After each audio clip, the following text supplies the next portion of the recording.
another inspiration program by Rotary Central Cayman Islands.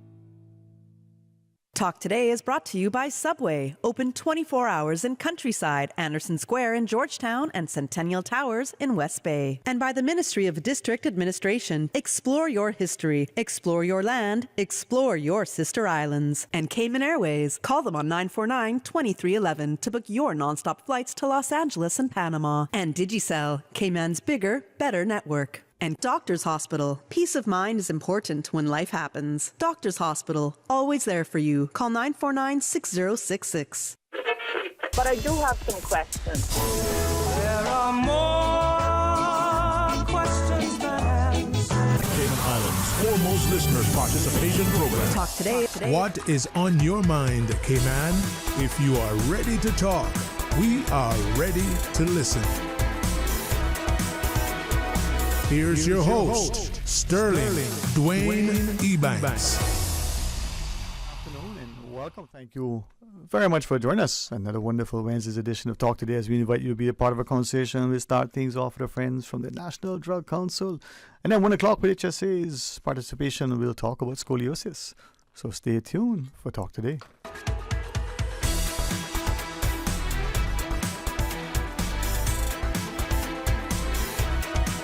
Talk Today is reminding you. Avoid any statements or comments which are abusive, derogatory, malicious, or defamatory. Do not use indecent language or make any statement that is false or misleading.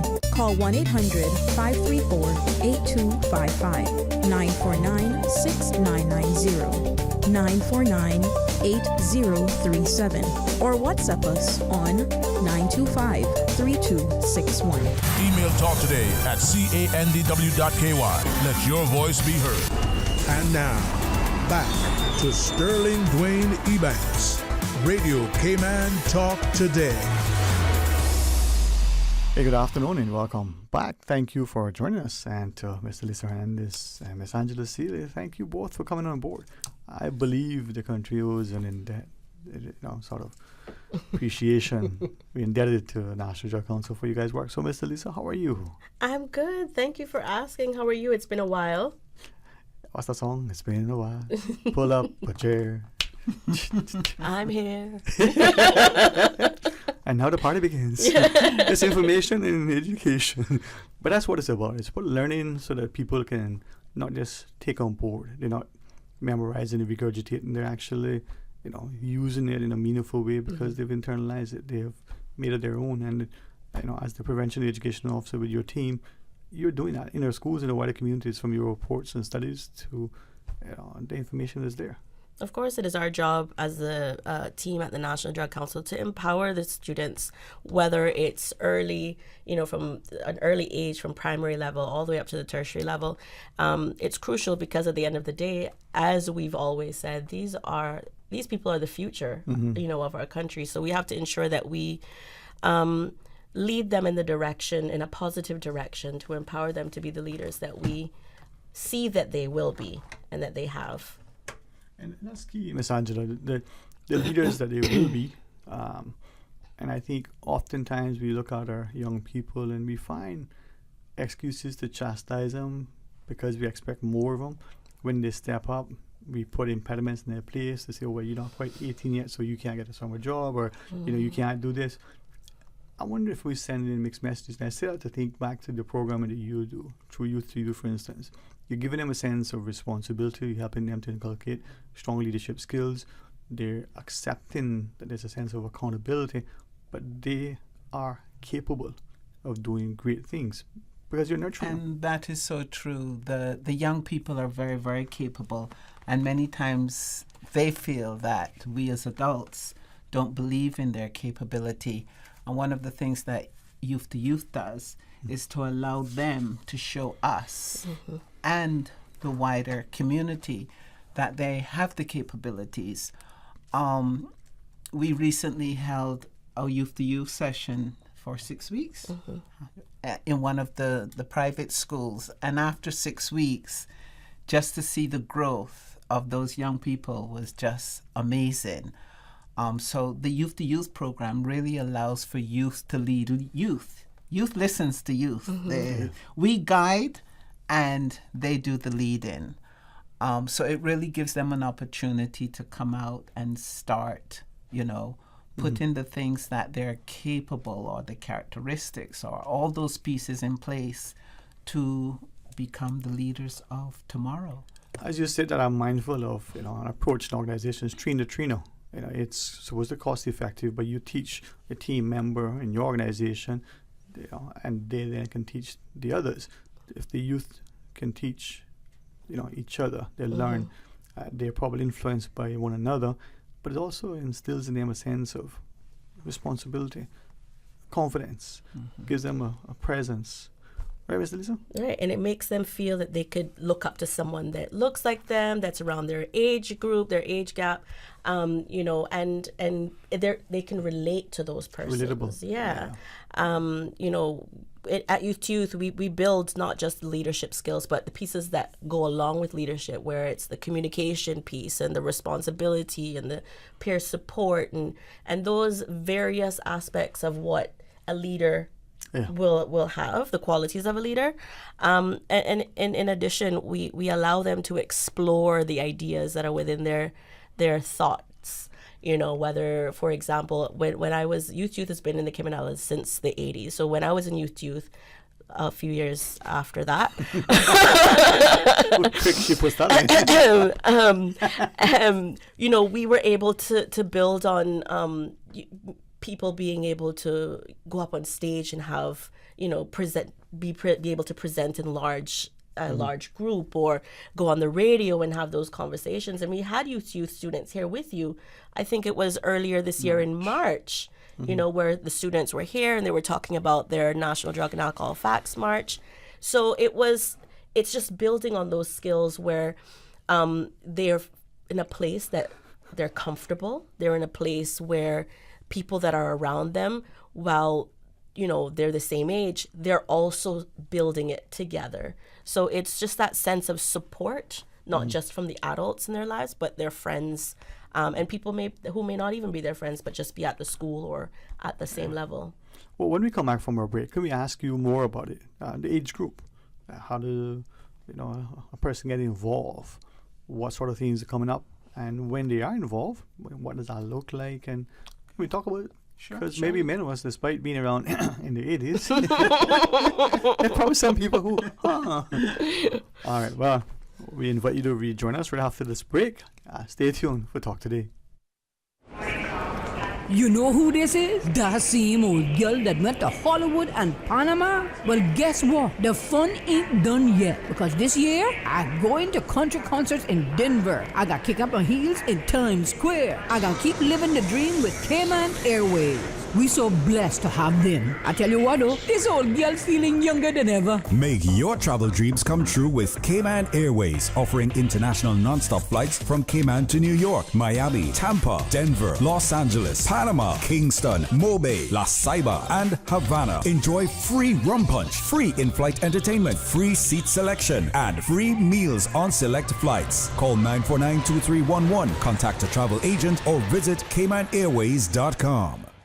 Did you know that you can send money transfers to financial institutions anywhere in Jamaica with JN Money? You mean I can send money straight to my account and cut out the middleman? Yes, that's exactly what I mean. You send your own money to your own account, giving you peace of mind that the money is in your account. JN Money Transfers to Financial Institution is another convenient service offered by JN Money. You can have this done from any JN Money location. Deposit your money straight to your account without the hassle of asking someone to do it for you. JN Money Transfers to Financial Institutions, making life easier. At Doctors Hospital, we know life happens, and usually when you least expect it. So when unexpected medical issues arise, you need quality care close to home. Located in the heart of Georgetown, our accomplished team of physicians and medical staff treat minor urgent conditions such as migraines, chest and abdominal pain, shortness of breath, burns, broken bones, open wounds, and more. 24 hours, 7 days a week with no appointment necessary. Peace of mind is important when life happens. At Doctors Hospital, we're always here just for you. Need to speak to someone? Call 949-6066. From boat days to beach gatherings, Leave the catering to Subway. Choose from small and large sandwich platters, double meat wrap platters, and top it off with optional cookie platters for dessert. Or ask about our Subway box to go with the option of 6-inch or foot-long sandwich, 1 cookie, and 1 bag of chips. For all occasions and celebrations, let Subway focus on the food so you can focus on the fun. Visit subway.ky for catering options. Subway. Eat fresh. Now, more than ever, supporting your immune system is crucial to helping your body fight off illnesses like the common cold, the flu, and COVID-19. At ValueMed Pharmacy on Walkers Road and in Buttontown, we carry all the essential vitamins and minerals to help support your immune system and improve your overall health. Some of our top immunity support picks are vitamin C, vitamin D, zinc, elderberry, and quercetin, or the popular 7-in-1 immunity support. Our pharmacists are always on hand to help guide you and answer any questions. Visit ValueMed Pharmacy on Walkers Road or Buttontown. Live happy, live healthy with ValueMed Pharmacy. Attention parents and guardians. Registration for Cayman Islands government schools for the 2024 to 2025 academic year closes on June 30th. By law, all children turning 5 by August 31st must be enrolled in an approved government, private, or homeschooling program. Don't miss out. Visit schools.edu.ky/registration to learn more and secure a spot for your child today. This message is brought to you from the Department of Education Services. Radio Cayman's Talk Today.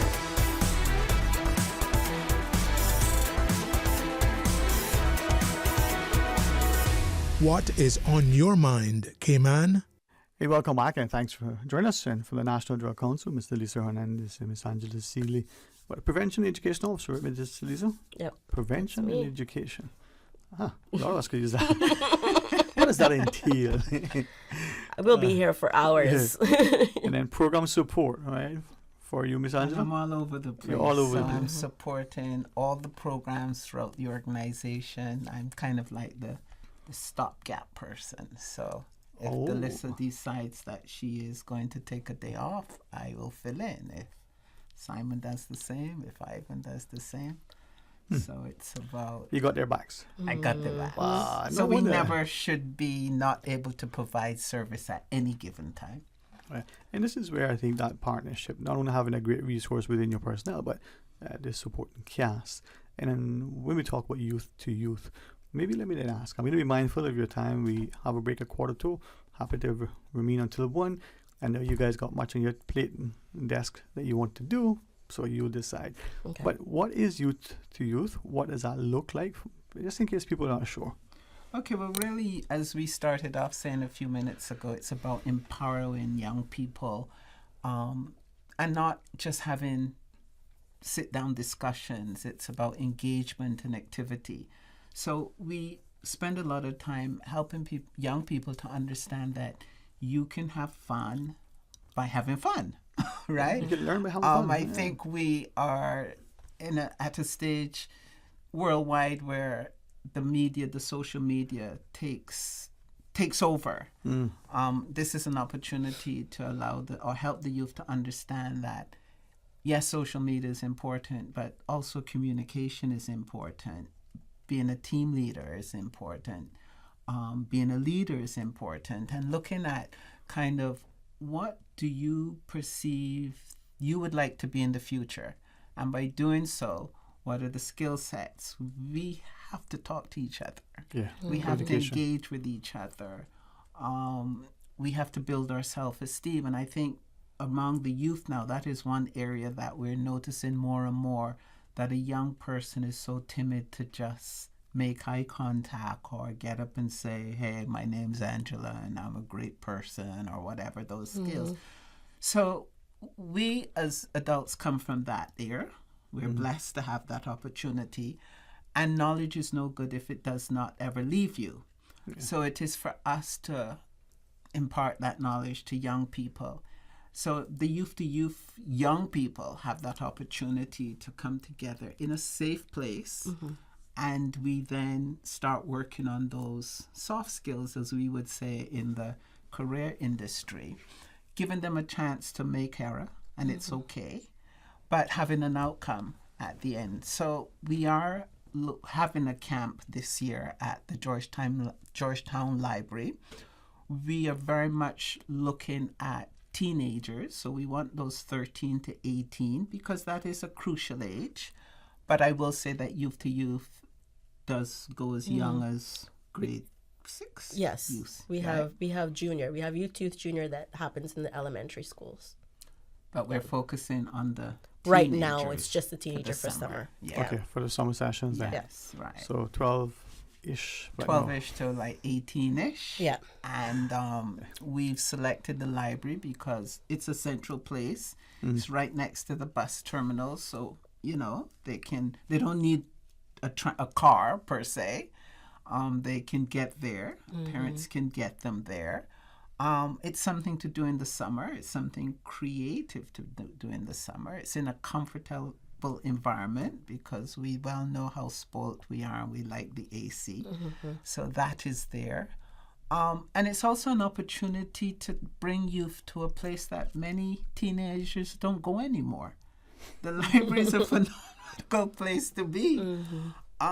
So we're going to use those facilities to incorporate media, to incorporate fun and games, to incorporate learning and development. So we have a lot of very fun activities cut out for the young people. All they need to do is show up. It's free. Okay. Yep. When does it start? So it's expected to start on July 4th, or the week of July 4th, that Thursday, and it'll end the week of August 8th, rather. So that Thursday of that week as well. And the youth who attend, would that be for the entire time, or is it as they come along, they'll be there with you for the whole summer? So they'll be there for those dates. And if a person doesn't come on the first day and then, a friend of theirs invite them the next week, then they're welcome to come. We're not set in, we have 16 children or teens today, and then we can't have an additional 3, or, if something happens, someone go on vacation.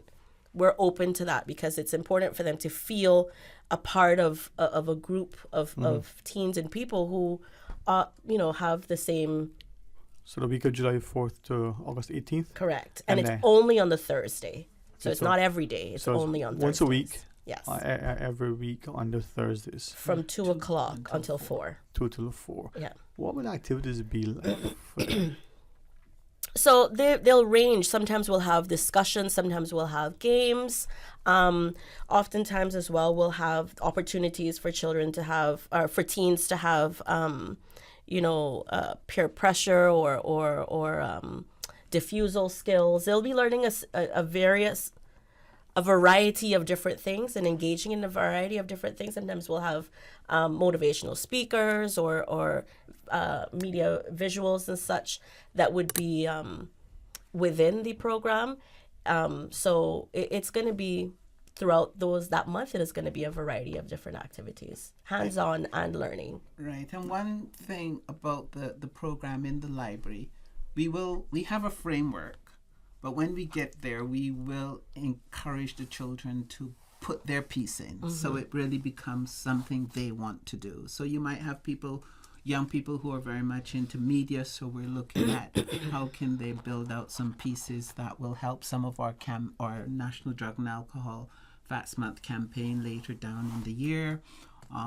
We want to look at what's your career, what's your vision, maybe building out some vision boards and so forth.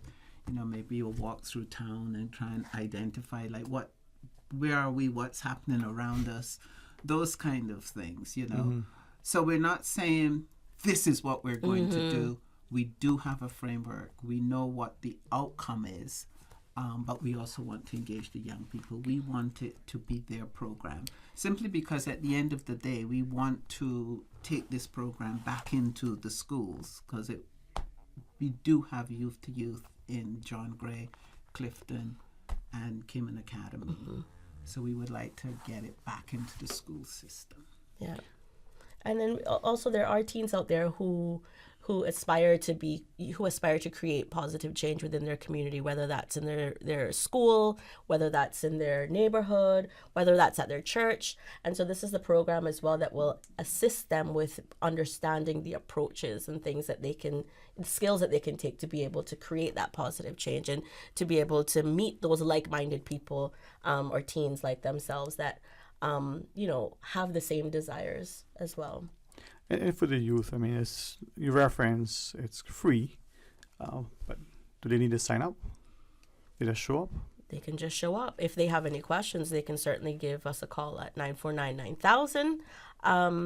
But, they can also check out our website, ndc.ky, that has some information regarding youth to youth.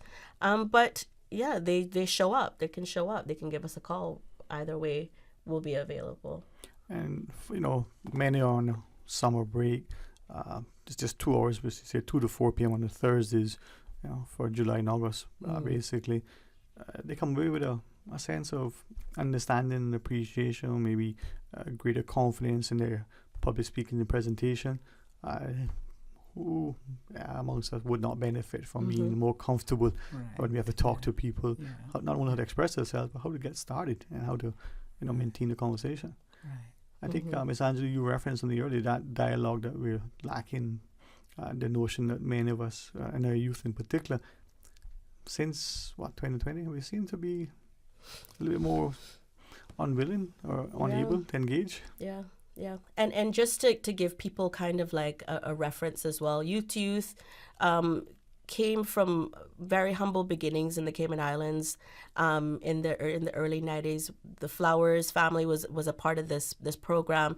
So you have people who are out in the community right now making significant difference and bringing the Cayman Islands to light. You have people like Grace Geely, who's a movie star, over in Hollywood. You have Frankie Flowers' son, who just recently wrote the Bob Marley film, who is well-known filmmaker in Hollywood as well. You have Dara Flowers-Burke, the daughter of the Flowers.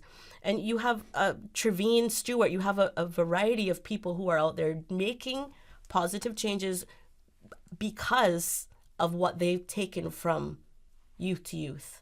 There's a lot of different opportunity that this program offers to the children in the Cayman Islands. Well, I'm appreciative that it's available, that it's not going to cost the families, the children, any sort of financial commitment, and 2 hours out of a day and once a week, benefiting them in a very positive way.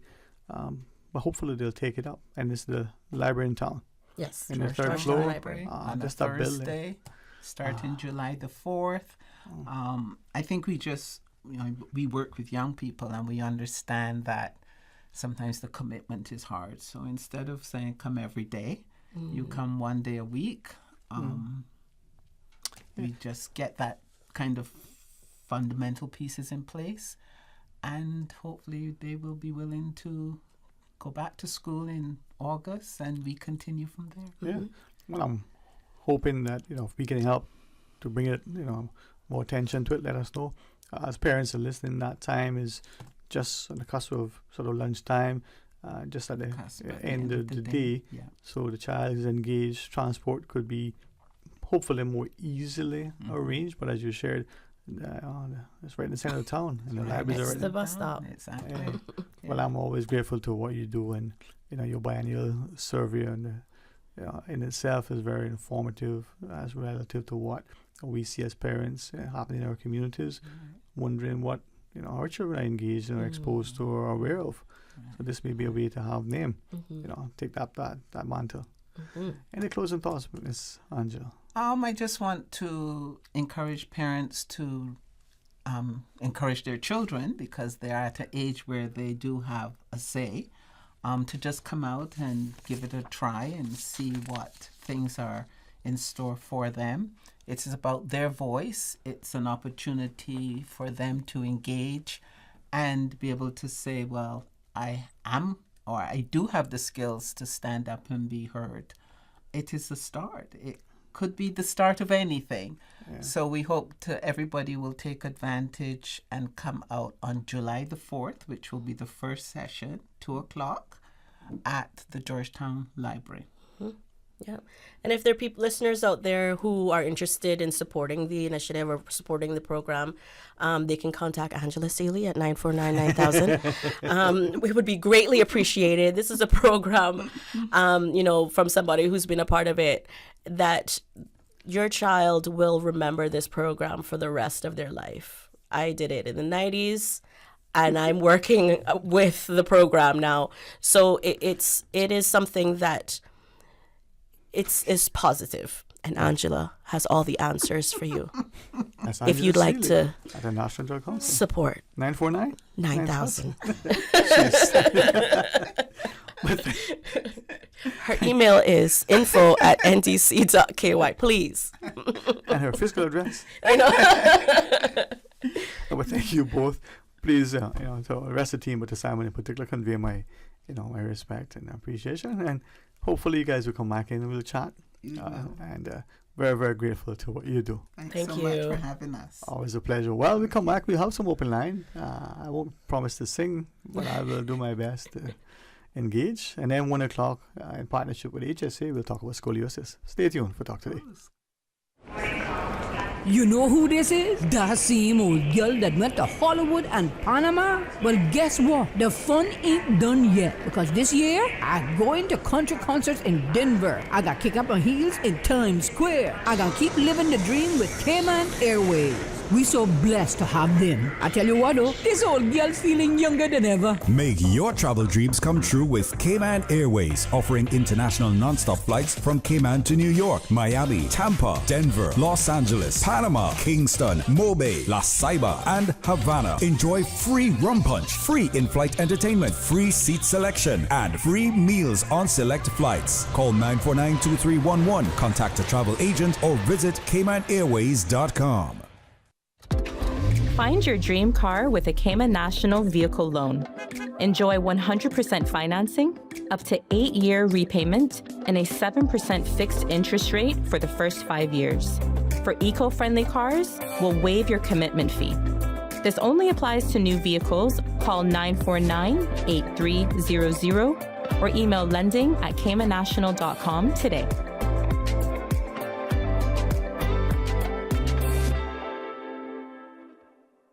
Just in time for summer. It's the sizzling hot appliance sale at Brand Source Home Gallery. Save 25% off all appliances now until the end of June. That's 25% off on all appliances at Brand Source. Don't miss this opportunity to replace aging appliances and get 1 year plus warranty on new appliances. The sizzling hot appliance sale now until the end of June at Brand Source, Dorsey Drive, Industrial Park. Call 623-5000 for details.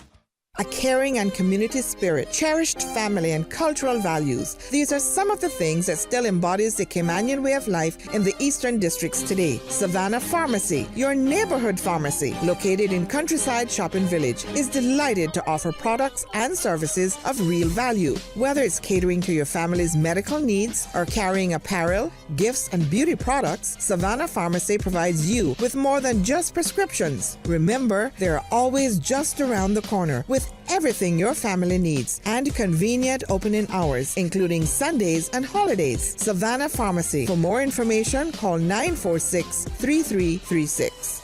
Prescription refills made easy at Savannah Pharmacy. WhatsApp your prescription refills to 929-5045. The mission of the National Conservation Council and the Department of Environment has worked to protect and conserve the unique plants, animals, and habitats that make the Cayman Islands so special. Learn more at conservation.ky. Cybercrime happens online or through the technology we use every day. Anyone can be a victim of cybercrime, whether you are a young person being bullied or harassed online, or an older person or business who's been scammed out of money or personal data. Cybercrime is an issue that touches all of us. The Cayman Islands government has therefore created an online resource to help keep you cyber safe in an ever-changing world. In online situations, it is better to be cyber safe than sorry. Learn now to protect yourself against cybercrime. Visit gov.ky/cybersafe. Radio Cayman's Talk Today.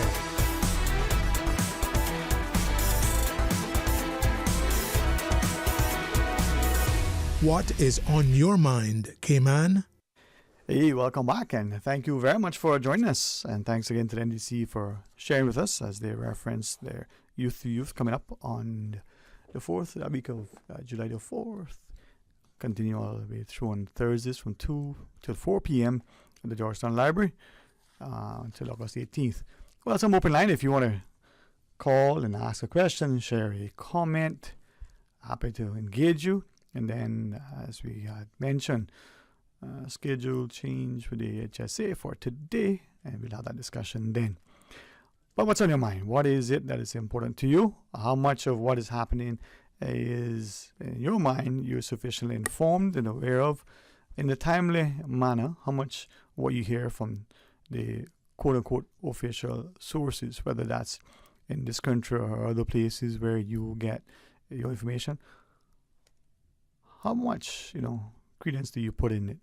I say that I was looking back through the Pew Research, over the decades as to how consumers and citizens sort of rate governments, corporations, values in society and the like, the trust in the media, their belief and expectation that if they do a good job with an organization, that they'll have a job. Or will they, as we've seen throughout the decades, spaces where many businesses weren't so inclined to keep you on no matter what contribution you made. If it wasn't good for them, they didn't. Stark contrast to many whose parents and grandparents following World War II would say their expectation and perception was that they worked for an organization and they worked for ever and a day, and then that was that. Now, as you're asking, well, how does that, something that, for many of us almost 100 years ago or 70 years ago, how is that relevant to today? Well, if we don't, as they share, understand what transpired in history, are we apt to repeat it? And if it was a error, well, would it be compounded and made worse going forward? If we don't appreciate where we are today because we have little understanding of what transpired yesterday, how does that impact us? And then fast forward to the Cayman of today, where there's a certain an emerging paradigm where seemingly on one hand it seems that money is not an object, and yet in the same breath some are saying, well, we don't have a whole lot to go around. Well, which is it? 949-8037, 949-6990, or you can WhatsApp call 925-32621. Hope you were able to listen to the governor on the show earlier with Mr. O.C. and the discussions, and then Mr. Hart's comments following where we were seeing the UK going into an election cycle. Media accounts are to be believed and polls are to be credible. It would seem that it's highly unlikely that you have an outcome other than what has been projected, a new administration in the UK. What would that look like when the US goes to its own elections in November? And for some, does that impact the Cayman financial landscape? What and to what extent does that mean that we have to be looking very, very seriously about our role and how things are affected? Some have called, and I have not as yet had an opportunity to look at it any more closely than the press release.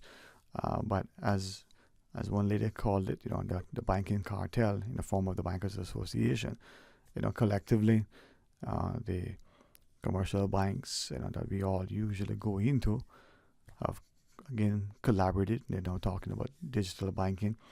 Some of you have shared it in some of your banking preferences. When you go in and cash isn't accepted. Some are having challenges as customers to negotiate checks. Some have questioned to what extent the digital platform that the banks use to move money around within the bank amongst accounts or across banks as local transactions. Sometimes they can be, according to some of you as the end user, not as easy to navigate as you would want, yet the fees, they're complaining. one lady who shared the comment about, the push to digital banking is being championed by the Banking Association.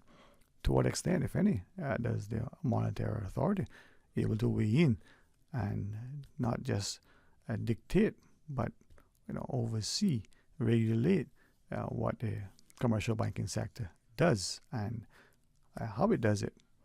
Maybe many are of the view that that's what the Monetary Authority has that power. Maybe some would be surprised that it doesn't quite seem to extend, and there'll be those who say, well, they're not quite sure. Well, this is where being informed and aware and action can make a difference. So let's hear from you. 949-8037, 949-6990, or you can WhatsApp call 925-3261. A few things that perhaps some have questioned as they listen to media accounts is the whole discussion relative to the national conservation legislation. Some perhaps have been misguided and misinformed by accounts in the media space as to what the amendments will entail. Some have also questioned, well, what is happening relative to the environmental protection, the Georgetown landfill and that regen project, or even what it is projected to cost, what will happen with it as it is. And then, of course, government's continued expenditure on marketing and promotion of our tourism product. Do we get value for money? Should there be more participation by the private sector entities, the co-op sort of approach fit as much from the expenditure, if not more so, than the country as a whole through the visitors and their arrivals. 8949-8037, 949-6990, or WhatsApp call 925-3261.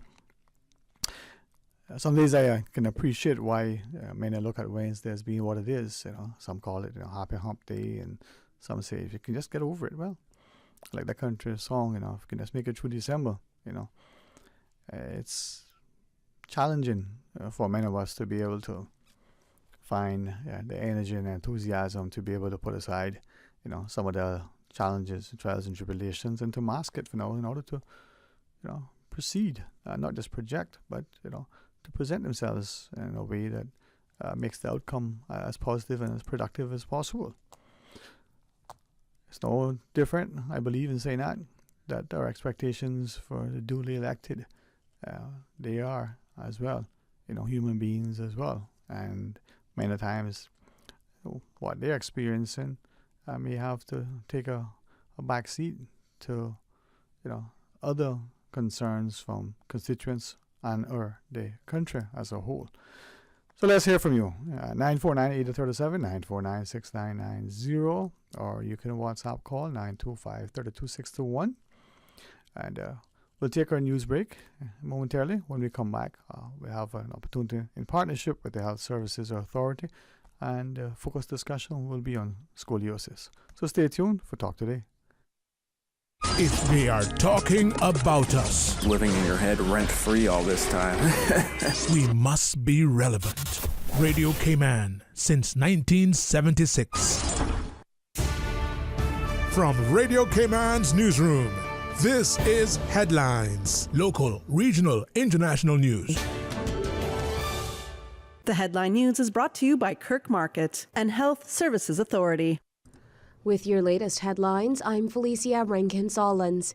Cayman Career Academy Beauty School is now offering new short courses. Registration deadline is June 25th of this year. Secure your place by emailing principal@caymancareeracademy.ky or calling 936-2228. On-site training is available for groups of 8 or more. In international news, Vladimir Putin and Kim Jong-un have signed an agreement pledging that Russia and North Korea will help each other in the event of aggression against either country. The Russian president made the announcement following talks with Mr. Kim during a lavish visit to Pyongyang, his first since 2000. Mr. Kim said it took their relationship to a new high level of alliance. The pact cements a rapidly blossoming partnership that has worried the West. It could also have significant ramifications for the world, say observers. Any kind of mutual defense treaty could possibly see Moscow assisting Pyongyang in a future future conflict on the Korean Peninsula, while North Korea could openly help Russia in its war on Ukraine. Boeing's chief executive Dave Calhoun faced a grilling from U.S. senators about the company's culture as he apologized to family members of plane crash victims who shouted at him throughout the hearing. Mr. Calhoun testified on Tuesday to Congress that the company had learned from past mistakes and that the process for employee whistleblowers works, but lawmakers still accused him of not doing enough to rectify a culture of retaliation. These are your headlines. I'm Felicia Rankins-Ollins. More news available at www.radiocayman.gov.ky. Check out our social media pages: Facebook, YouTube, X, formerly Twitter, Radio Cayman Headline News.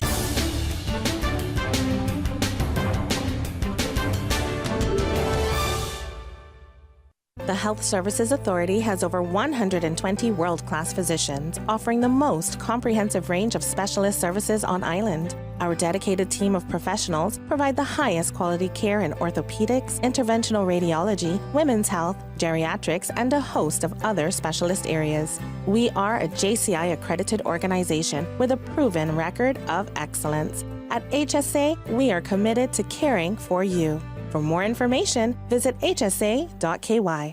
At Kirk Market, it's so easy to eat well and find healthy options. With their fresh veggies from local farmers, hormone-free chicken, local seafood, and grass-fed meats, Kirk Market has delicious, quality food at the best prices. And you must check out their fresh salad bar, hot bar, and med bar for daily healthy options on the go. Their delicious dishes are made with fresh, high-quality ingredients such as prime meats and organic veggies. Eating great is important to me. That's why Kirk Market is my store. Kirk Market. Eat well, live well, and shop happy.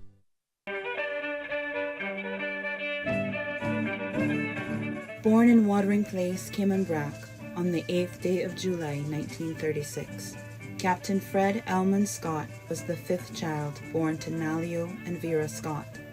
Captain Scott enjoyed a fulfilling career at sea spanning more than 50 years. He was ahead of his time, employing his mathematical and computer skills to create payroll software, depth charts of Georgetown Harbor, and his pride and joy was his weather program that could detect when a storm formed anywhere in the world and was able to track and forecast its path. He had 6 children and was married for 52 years to Bernadette Silva, whom he met during his tenure in Brazil. In 1954, when Her late Majesty Queen Elizabeth II visited, Captain Scott had the distinct honor shaking the Queen's hand and piloting the Royal Yacht Britannia and anchored it in the Georgetown Harbor. Captain Scott was a humble man who liked his khaki suit and cap and loved to share his knowledge with those who crossed his path. He was honored at the National Heroes Day, acknowledging the seafaring heritage of these islands.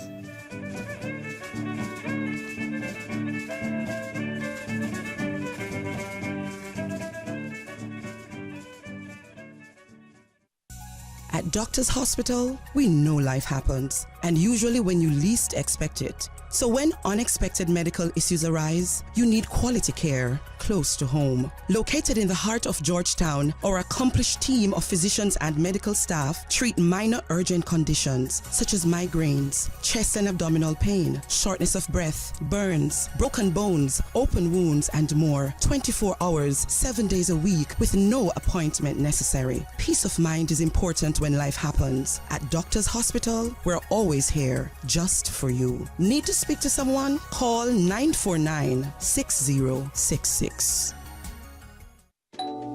Discover your dream home with Cayman National's home loan.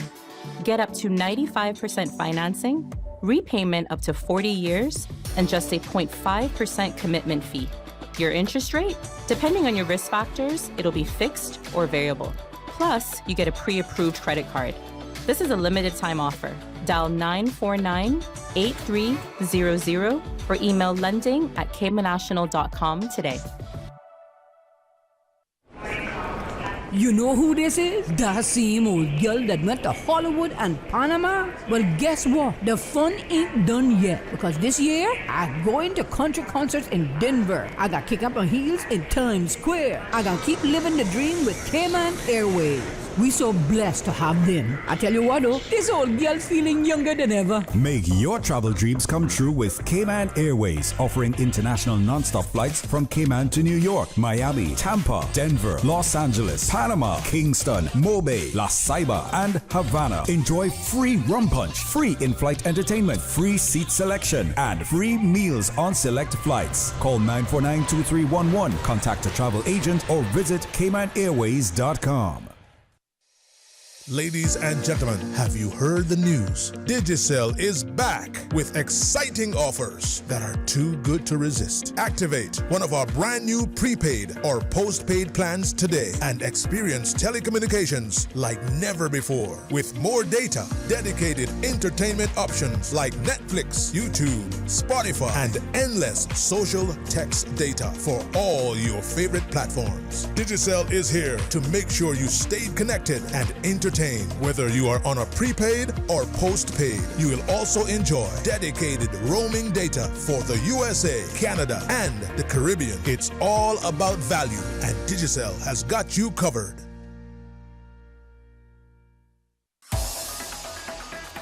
Radio Cayman's Talk Today.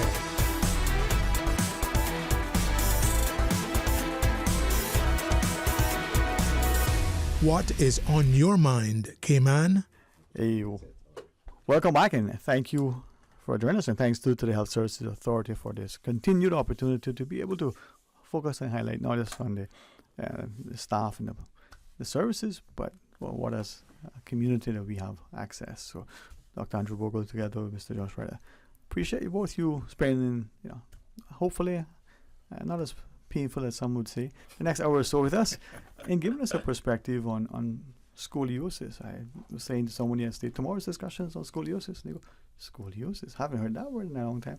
And since then, I heard it 3 more times from people who are going, what is scoliosis? Do we still talk about that? So maybe if I might be so minded, perhaps Dr. Bogle, to you first, and then Mr. Ryder, just a brief intro. As much as you wish, as little as you want. Tell us about you. This is your hair, your expertise. Share with us. Hello, I'm Dr. Andrew Bogle. I'm an orthopedic spine surgeon, and I'm grateful for the opportunity to be talking about scoliosis, especially in June, which is seen internationally as Scoliosis Month.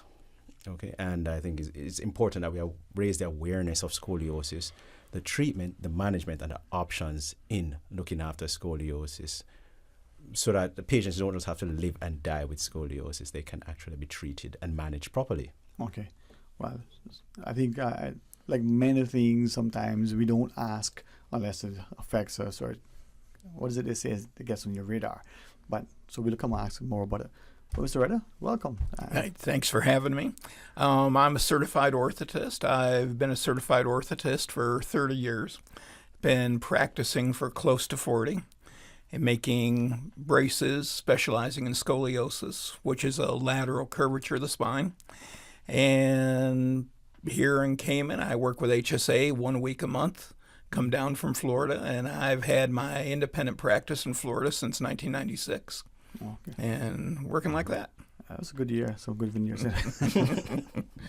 But when you say braces, and does, I guess, prosthesis come into play as well? Yep. Okay. Yep, we do artificial limbs and braces both here in Cayman. Okay. And again, through HSA and physical therapy there. All right. Well, this is perhaps something that we were alluding to earlier, and as a sort of emerging populace, we become expectant of certain things, become appreciative of what we have, but we're very cognizant through travel and otherwise of what is available and accessible. Now, Dr. Bogle, I think Mr. Ryder gave us a definition on scoliosis, and he said lateral, and immediately when I was going, horizontal as well. So, from that perspective, the spine usually keeps us upright. We question why some politicians, but that's a different story, Mr. Bogle. Help us. He's going to just relax, man. I'd just like to expound a little more on that definition of scoliosis and just to break it down a little more. Mm-hmm. Because while the textbook would tell you scoliosis is a lateral curvature of the spine in the frontal plane, a lot of patients don't appreciate what exactly that means. Yeah. So what I would say is that when you're looking at somebody with their shirt off from behind, the spine or backbone is normally supposed to be straight Unfortunately, in scoliosis, you have an abnormal C or S-shaped curvature to that spine. So the patient seems to look like they're tilting. Mhm. But it's actually even more complex than that, because what you have, you also have an associated rotatory or twisting phenomenon where the spine is not only tilted, it's also twisted. So the patient ends up with a three-dimensional deformity, which is then appreciated with several clinical manifestations. All right. Now, for my benefit, and I'm sure everybody else knows this, but when we look at that person and there's that curvature, it tends to sort of be more forward, or what the curvature could also be, leaning back, as it were. But interestingly, so the scoliosis itself is where you're leaning to one's left or right. If the patient is bending more forward, as in the Quasimodo for the older ones of us, that is what we call a kyphosis, which can then be associated with a scoliosis. You can have a pure scoliosis, pure kyphosis, or a kyphoscoliosis, which is all abnormal spine deformities. Right. And then the impact, I guess, on the spine then is how? I mean, they're not able to be supported independently. There's that left sense of not being upright, shoulders out and erect. What are the impacts on the spine? How does it affect in the spine? Well, it affects the spine. Not only the spine, it affects the whole body. Okay. So a lot of the patients will complain of pain. They'll complain of the actual deformity and the imbalance. They'll actually have psychological issues, because this tends to affect the younger populace. And so they have a lot of psychological issues. They got getting teased. And also they will have, later on down, they may have degenerative changes and pain and worsening pains. But also, as the deformity progresses and becomes severe, they can actually result in breathing issues or heart-related problems as the deformity progresses. Mr. Ryder, jump in if you wish. Oh, he's right on the money there. I mean, I would say the same thing. We can see severe scoliosis with heart and lung issues. And the psychological issues are huge, because oftentimes the population we're seeing are teenage girls, age 12, 13 years old, going through the socialization in schools. And we talk to them about bracing and talk to them about having to wear a brace 16 hours a day at that point. And I want to ask, because sometimes maybe we'll see someone, a parent, a sibling, teacher, just friend, and we look at them, bad posture, they slouch down. Does bad posture contribute it? How does that play into scoliosis? Is it, Again, that is interesting, because there's several myths in and around scoliosis, whether there's a role of bad posture, whether it was the role of the heavy backpacks, carrying your backpacks inappropriately. Wrote it down there.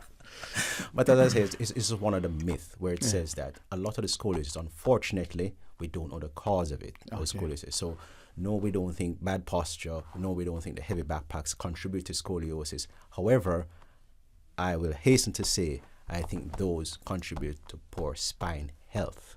Okay. And, we want to maximize our spine health, minimize our pains. So I think it's important that we still practice good posture. Indeed. And that's very true. One of my daughters in the United States played ice hockey for years. And she's a petite girl, 5'1", weighed 120 pounds. And she would carry around a 40 or 50-pound backpack of hockey equipment, but never had any scoliosis issues or problems associated with that. And she probably has good posture, good upper body strength, good, with her core strength. Yep. So she carried herself with her presence. It's true. If you lift something incorrectly, you risk injury. Listen, at 5'1", she had to have good posture. See that? Good people, man. Now, with many things, our ailments, we can see there are certain signs, symptoms, and the like. Someone sniffling, you may think there's an allergy or a little bug coming down. Are there any sort of common signs, symptoms that could be indicative? Okay, so in terms of the presentation of scoliosis to the physician, a lot of the time it's incidental, where it's just discovered by a family member who's just seen it, say, oh, you're tilted, you're a little lean, you're not straight, and they tell you to straighten up. So that's how the majority of patients present. However, you'll have those patients who present because of pains, or you will have those patients who present because of complications of the scoliosis itself, whether it's respiratory, cardiac, or heart-related or neurologically related. But the majority of patients actually do present because they're tilting and somebody notices it. Okay. And then with that, the diagnosis, and how do you, a parent can diagnose it? Does it have a specialist? How is it diagnosed? As with all diagnosis in medicine, we start with the history. We're looking at listening to the patient, listening to the parent, and then we go on listening for the history of the parent. What's important, one thing that in the history is, one, the tilting of the spine. Mm-hmm. How is it progressing? Because not all spine tilt is scoliosis. Mm-hmm. So internationally, we don't define a scoliosis until you have a worsening tilt greater than 10 degrees. Okay, so a lot of us will have bad posture, and you can have posture-related slouching to one side, slouching to the other side, and that doesn't make it a scoliosis. So with the scoliosis, we start with the history, and after which we progress with examining the patient, where the signs we're looking for, and these are signs that the actual parent can look for or guardian can look for, is where you may see the patient's head tilting to one side or the other. You may have an abnormal shoulder imbalance, one shoulder being higher than the other. You may have the trunk being shifted either to the left or to the right. You may have an abnormal rib prominence, or the shoulder blade may be seen to be sticking out or prominent. You also may have abnormality with the hip bone, or one side being taller than the other. And especially for girls, you can have abnormal in breast asymmetry, where one breast appears larger than the other. That's because of the rotation and twisting of the spine. When one of the other ways to look at scoliosis, very simply, is what we call the forward bending test. And that's where the young lady or the young man will bend over with their hands in front of them as if they're going to dive into a swimming pool. And we look at their back and see a rib hump where the ribs on one side of the spine appear higher or lower than the other side, that there's not that symmetrical look to it. Okay. And that's a very easy, very quick test just to tip us off on it. Yeah. And after that's done, your physician will then order a plain x-ray looking at the spine, looking for several things. They're looking for, one, measuring the severity of the scoliosis, the location of the scoliosis, and any abnormality of the vertebral bodies itself. Mm-hmm. Now, as you shared, I was just sort of visualizing, we're coaching the young fellows, they're playing football, just for argument's sake, they take off their shirt. Some, you can see their back muscles, sometimes you see their shoulder blades, and they're like that. I was just trying to visualize as parents and as coaches, not everyone goes out and rush to be a physician now and diagnose it, same as Dr. Bogle. But if we see that, forgive me for using the wrong term, sort of bunching, humping like in the shoulders, when there's no sort of exercise movement, is that something to, if it's very, very prominent and pronounced that the shoulders are, shoulder blades are back there and out when the person is walking, could that be indicative? So having a protruder, abnormal prominence of your shoulder blades, or your scapula as the doctors would call it, it points to several things that can be wrong. And so scoliosis tends to be an abnormal protrusion of one shoulder blade as opposed to both shoulder blades. But if you have that, I would still recommend that you go and get it checked out by your primary care physician. And then there are certain ages that we recommend screenings, whether you're 40s and 50s or whether you're young, for scoliosis. Are there particular ages at which we should, or just how do we and when do we? So the screening for scoliosis is that, one, early intervention, early diagnosis has been shown to improve treatment. So we want to catch it while you're growing, while you're at greatest risk of progressing. So therefore, in terms of screening, for the medical screening, it's tend to be recommended, like your ages 10 to 15 years is where you recommend the screening. However, I have to hasten to say that this is seen for the idiopathic scoliosis, the adolescent idiopathic scoliosis, but scoliosis can present because of several other phenomena, such as you may have your congenital scoliosis. This is where you have an abnormal formation of the vertebral body, and this is now seen in the younger age groups, your infants. You may see it then. So again, you have to pay close attention there.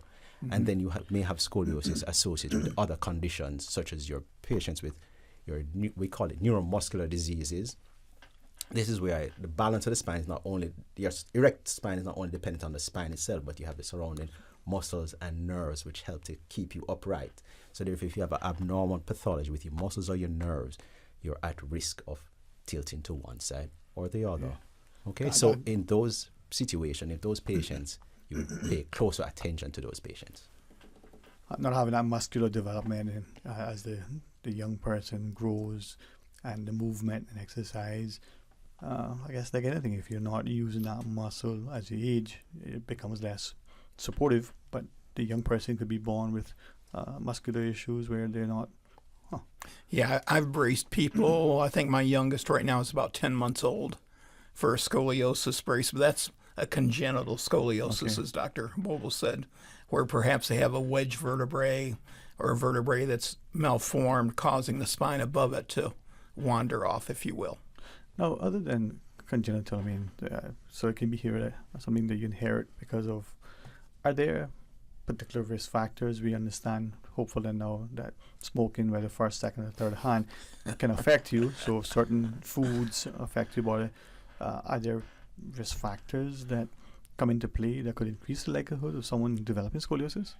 Well, unfortunately, in terms of risk factors, scoliosis, majority of scoliosis are idiopathic. That is 80% of scoliosis where we're not sure what is the underlying cause of scoliosis. And in that subset of patient, the only known risk factor that has been conclusively supported is the fact there's a genetic predisposition where that you'll find if a person with idiopathic scoliosis, they have like a 10 to 30% chance of having a family member with scoliosis. Right. In order to map the human genome, are we able to look at and say specifically, that's the particular marker, or we haven't found that yet? No, we haven't found that yet. Yeah, but and so the interesting thing about the genetic factor, it's not necessarily linear from like parent to child. It can be grandparent to grandchild.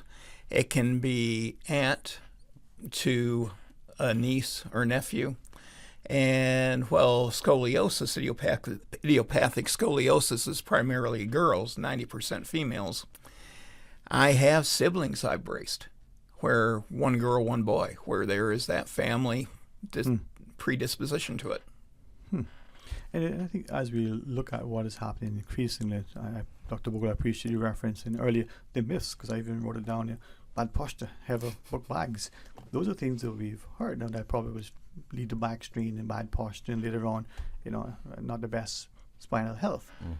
But dispensing with them, understanding that it could be genetic and not just from parent or grandparent, but you have it, but your aunt, uncle, or grand-aunt and uncle may have had it. So it's somewhere in the genetic pool.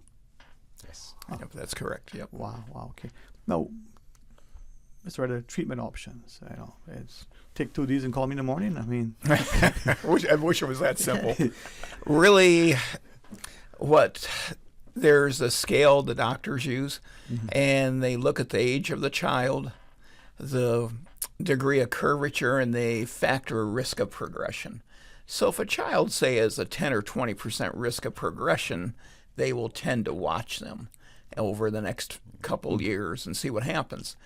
If they factor in where that age is young, but they have a curve of a greater magnitude, they'll look at that scale and say, okay, you need to go see Josh and have him make a brace for you. And the goal of the brace is to stop the progression of that curve. So let's say we have someone with a 30-degree curve. We want to keep it at a 30-degree curve till they're fully growing and have stability in that curve. So assessing that will determine whether it's a surgical intervention or whether braces and the like could be the effective outcome. Having scoliosis, once you have it, always have? Can you? Well, you can definitely live your life with scoliosis. Now, this is one of the major issues when it comes to scoliosis and management, is that, and especially when it comes to treatment, is that patients want to get rid of the scoliosis, while the healthcare practitioners, our aim is to stop the disease from progressing. So we want to get it progress, as opposed to getting you a straight spine, which is what the patient wants. Our aim is to prevent it from progressing. So it's highly unlikely that you will actually outgrow scoliosis. Okay, you will find that sometimes, in terms of the appearance, this curve might still be there, but then you compensate when you start developing, especially in the body, your musculature and stuff. It doesn't become as apparent as it was before when you were younger. Yeah, and I glad you've referenced, Dr. Bogle, the idea of muscle development. And I was just thinking, again, I'm not a physiotherapist, personal trainer. I don't even play, no, pretend to be one. But if you have good grip because you develop that muscle grip and you're using the right technique and the right piece of, machinery. But likewise, in the back, there are all sorts of muscles as there are in the shoulders. Understanding, is it possible then to do particular exercises to strengthen particular muscles that it would help with your posture? So in terms of the whole treatment of scoliosis, it is not a one and only treatment. So you have your, broadly we call them either your observation, your bracing, or your surgical patients. However, in the observation doesn't mean that we don't do anything. We recommend that the patient, one, adopt proper posture, do your core strengthening exercises. And here I'll hasten to say, core strengthening is not just your abdominals. It's important that your back muscles are important in this. So here we'd sometimes refer the patients to see the physiotherapist or your chiropractor. For one, they'll give you supervised and do a personalized program of exercise, stretching, and strengthening to help keep the spine as straight as from progressing. And this is something I tell my patients. They'll ask me, can I go play a sport and wear my brace, or can I still do cheerleading? And I say, take the brace off. That exercise you're doing for the sport or for cheerleading, that practice, building that muscle strength is so important to help alleviate that curve as much as possible. Yeah, and as you should, if we strengthen parts of our body, our core, I'm told, perhaps correcting me if this is a myth, good abdominal strength helps your back. It's good, true. Good core strength. Good core strength, right? Core. Helps your back. Yes. And these are things, once we understand, we have that level of information, education, application, then we can improve our health and well-being. When we come back from the break, I want to ask about the surgical procedure. As much as you wish to share, what does that look like? And then as we talk about it, get people to appreciate that, if we have this, we can still have a good quality of life, but we need to know what we're faced with, what we need to do, and how we need to do it. Would that be fine? Definitely. Yeah, sure All thing. right, well, Mr. Reddy and Dr. Bogle, we're going to talk about scoliosis. So appreciate the HSA's, sort of loaning us for a bit. You guys, I hope they don't send us a bill, because one department paying the next, I don't know. But I really appreciate the opportunity to learn more about scoliosis, and we invite our listeners, if you have a question or comment you want to share, give us a shout. So stay tuned and join us after the break. You know who this is? That same old girl that went to Hollywood and Panama? Well, guess what? The fun ain't done yet, because this year, I'm going to country concerts in Denver. I got kick up my heels in Times Square. I got keep living the dream with Cayman Airways.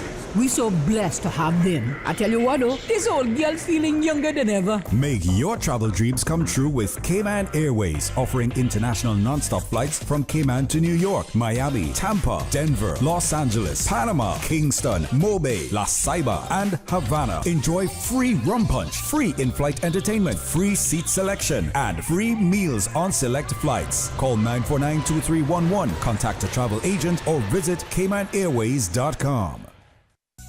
At Doctors Hospital, we know life happens, and usually when you least expect it. So when unexpected medical issues arise, you need quality care close to home. Located in the heart of Georgetown, our accomplished team of physicians and medical staff treat minor urgent conditions such as migraines, chest and abdominal pain, shortness of breath, burns, broken bones, open wounds, and more. 24 hours, 7 days a week with no appointment necessary. Peace of mind is important when life happens. At Doctors Hospital, we're always here just for you. Need to speak to someone? Call 949-6066. When it comes to weekly meal prep, I trust Kirk Market to provide the best value for quality proteins. The butchers at Kirk Market are super helpful. They always slice my steaks perfectly. Kirk Market has everything I need for healthy and flavorful protein-packed meals. From lean cuts of CAB choice beef, tender CAB prime beef, the juiciest pork, and all-natural hormone-free poultry, to their seafood section with everything from fresh local snapper to omega-3 rich salmon. I choose Kirk Market for the highest quality proteins to support my healthy lifestyle. Kirk Market. Eat well, live well, and discover a world of choice. Are you ready to step into the future? Digicell's superfast 5G network is here. Experience more lightning-fast speeds, more seamless connectivity, and more possibilities available with all Digicell bundles. Whether you're streaming, gaming, or working, our 5G technology takes your experience to a whole new level. The future is here. Visit any of our stores today and join Cayman's superfast 5G network. Digicell. Better connected. The mission of the National Conservation Council and the Department of Environment is to ensure our islands consider responsible use of our natural resources while preserving our native species and habitats for future generations. Learn more at conservation.ky. Start your day in the know. Don't miss a beat. Radio Cayman's 7 a.m. news keeps you informed every Monday through Saturday at 7 a.m. Brought to you by Cayman National, proudly serving the Cayman Islands since 1974. Radio Cayman's Talk Today.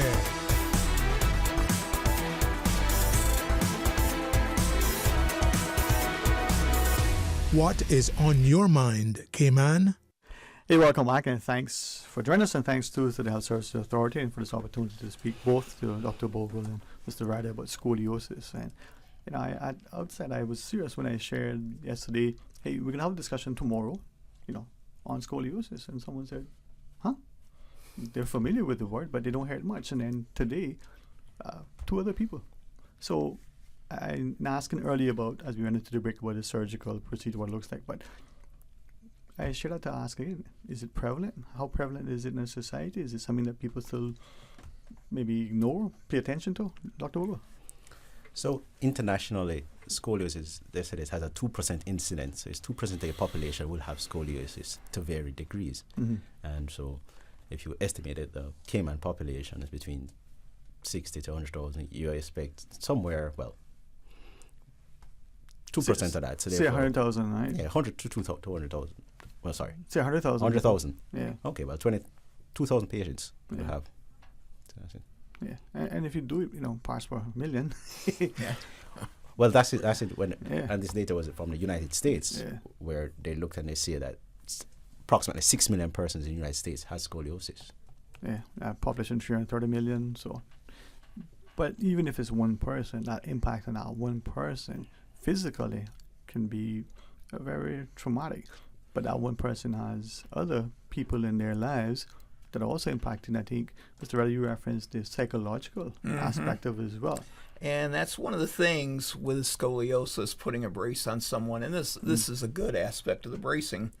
When I started doing scoliosis bracing, the wear time was 23 and a half hours a day. Now the standard's gone down to 16. So again, that young lady, 90% females, can wear that brace out of school and to sleep in. But talking about the percentages here, in the United States, let's say we have a high school with 1,500 students. That means based on that 2%, we should have 30 students in that high school with scoliosis. Mm-hmm. But the girls put on their brace and they think they're alone in the world with it, when there's probably another 10 or 15 girls in that high school who may be wearing a brace. And then if they ignore that at 15 or 18, when they're 15, 16, potentially the impact is compounded and worse, right? So what we share. That can sure happen. It can absolutely progress. Okay.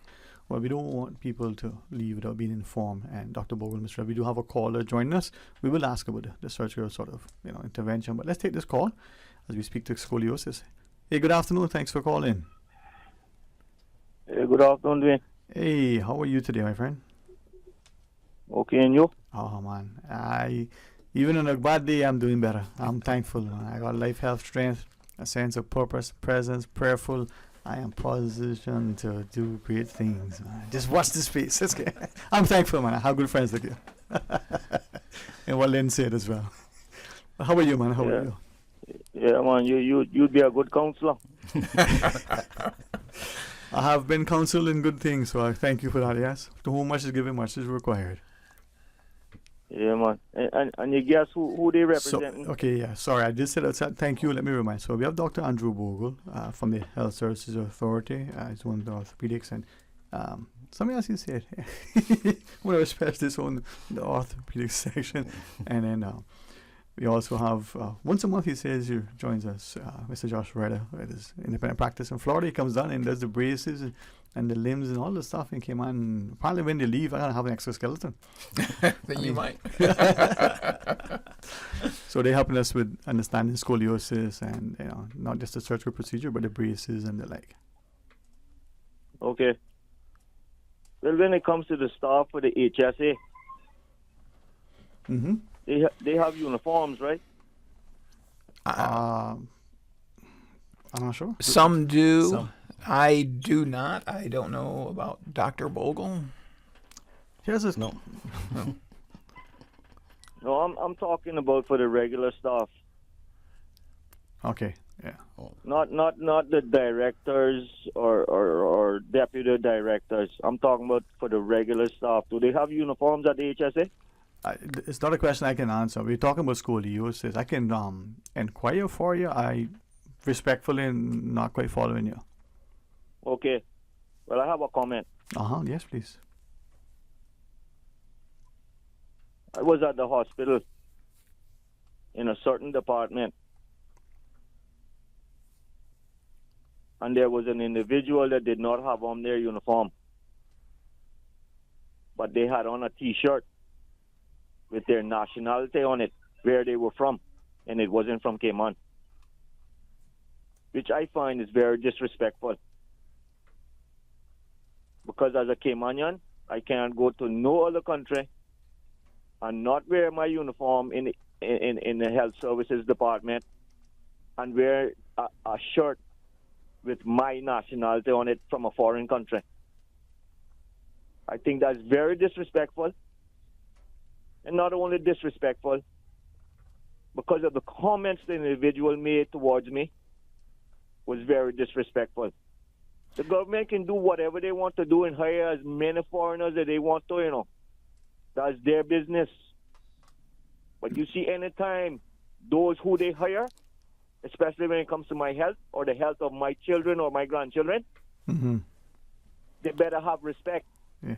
Well, I certainly hear, the need for us to be professional and respectful, and, I sorry you had that experience, but if it's something that, maybe you want to elevate and make the formal complaint to the requisite department. There are channels through the HSA which you can make your complaint and make your desire for the professionalism to be. So I think it's best that you reach out to HSA and you make a complaint there. Yeah, and do it soon as if it's something that you feel has been egregious. And but again, sorry for that. And maybe it speaks to increasingly having a better sensitivity and understanding, and recognize that competence transcends more than just a piece of paper that you've been able to pass to establish that you were certified. Maybe some are certifiable, but Dr. Bowl, that's for a different discussion. but thank you, sir. And I don't mean to be dismissive. Hope he doesn't feel offended, but I really don't have any way to assist him at this time with that, other than, as you said, Dr. Bogle, make that complaint to the requisite through the HSA channels. But as you said, it makes me sometimes think too that to Dr. Ryder, a man is known by the company he keeps, I guess that's true. The view of, as you referenced, the young lady in school, she may not, appreciate that there may be other students, but even if she was the only one, if we don't supportive, literally, helping her to understand the importance, then down the road she may have to undergo certain things that could then impact her life when she doesn't have the youth and the vitality of a 15-year-old. Now she's 95. Dr. Wu, the surgical intervention, as it were, what does that typically involve? I mean, if you would share with us. So the surgery for scoliosis depends on several factors. Depends on the age of the patient, the location of the curve, the type of scoliosis, and the flexibility of the scoliosis itself. And then the patient's symptomology will decide. So now, in terms of surgery, once you mention surgery and spine surgery, patients tend to get very apprehensive and very nervous, because previously a lot of patients used to say that it's a 50-50. They're going to come out paralyzed. And I'm glad to say that the risk of significant spinal cord injury is less than 0.1%. So that is 1 in 1,000 persons will have some amount of spine injury. And if you do, the majority of the time, it is not paralysis. So I will just allay the fears of a lot of patients that it is not as risky as they believe. Okay? And there has been a lot of advances in the care, the surgical care for scoliosis. You have broadly defined as fusion and non-fusion surgery. Fusion surgery is where we join the spine together, similar to like a bamboo, where you have the joints being all fused together. Or we have non-fusion surgery, where we would more employ this in the younger population, where we're trying to maximize as much growth as possible, minimizing their progression. So the non-fusion surgery, you have your growing rods, or recently they have what we call vertebral body tethering, where we try and guide the growth of the spine. But the majority of the cases end up needing some amount of fusion, and this is the fusion surgery. There's been a lot of advances in fusion surgery also, to the point now that where we not only try and prevent the progression, but we're actually able to achieve some improvement in the alignment of the spine, and also restoring a lot of the normal curvature of the spine. And interestingly, we're able to now impact on that rotatory phenomenon, where we are able to try and untwist the spine as best as possible. And as you were giving the analogy with the bamboo and then fusion, just to make sure I understand, fuse, what sort of movement is that person almost stiff looking, for want of a better way to explain it? So the spine is composed of multiple different units, where you have the vertebral body, you have the intervertebral disc or the disc in between it. So you imagine it like a chain with multiple links. And unfortunately, we have to fuse some aspects of the chain. Right. So you weld them together in a sense, right? They become, okay. So there's no motion there, because our aim is to prevent the progression. So therefore, if there's no motion, that should minimize the risk of progression of the spine. Right. And with that fusing, I mean, I'm thinking of the welder now, put those rods in, it sticks there, the thing doesn't have any play. It's now, how does that affect mobility? And then, well, first off, mobility.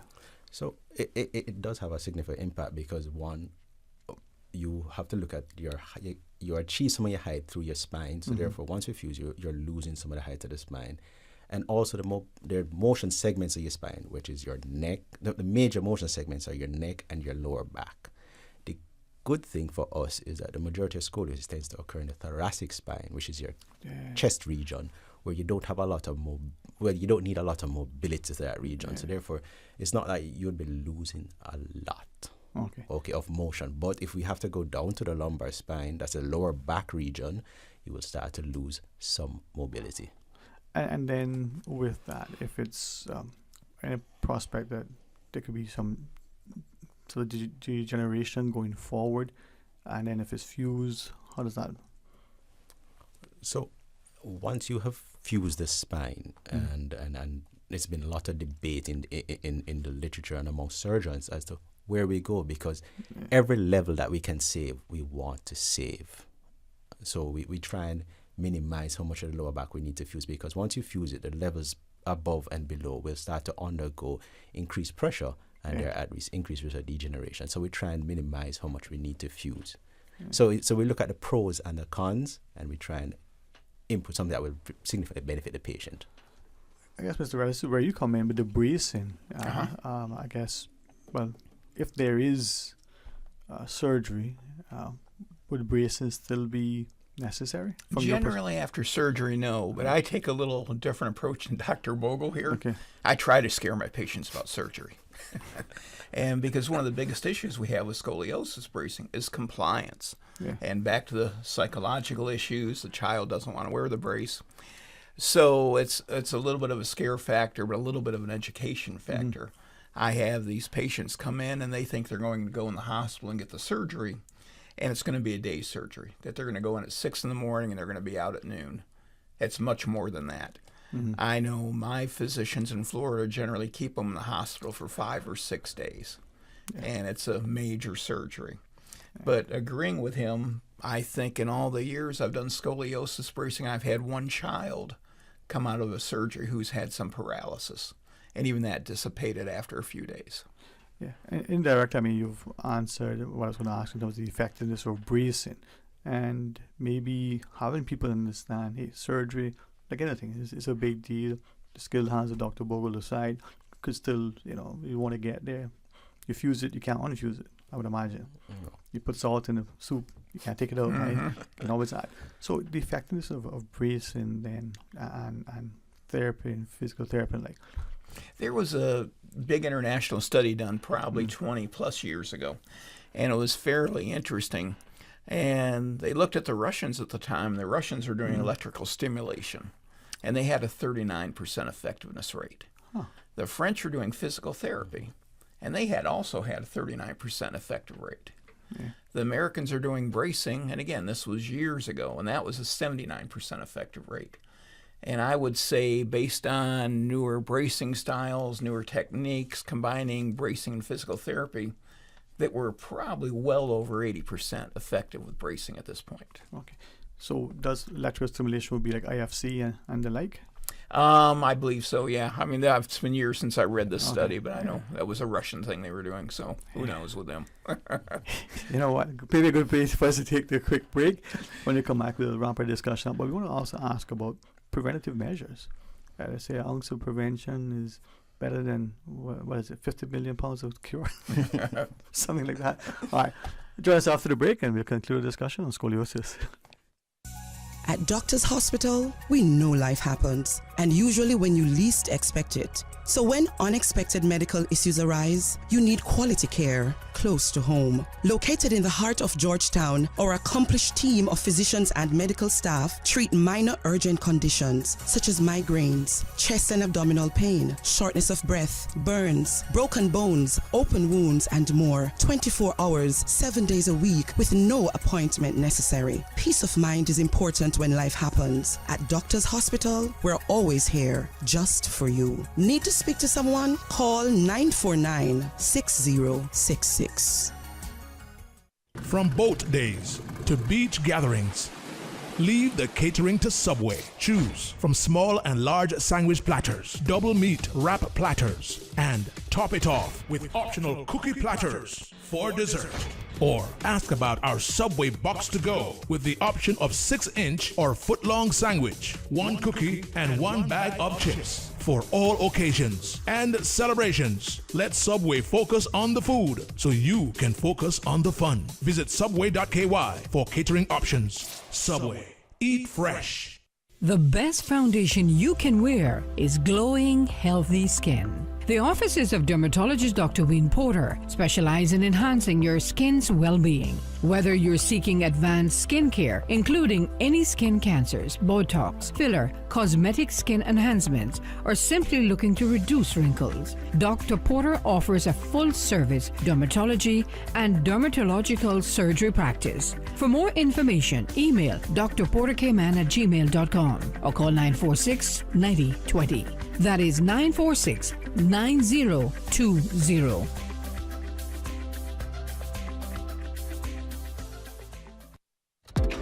Find your dream car with a Cayman National Vehicle Loan. Enjoy 100% financing, up to 8-year repayment, and a 7% fixed interest rate for the first 5 years. For eco-friendly cars, we'll waive your commitment fee. This only applies to new vehicles. Call 949-8300 or email lending@caymannational.com today.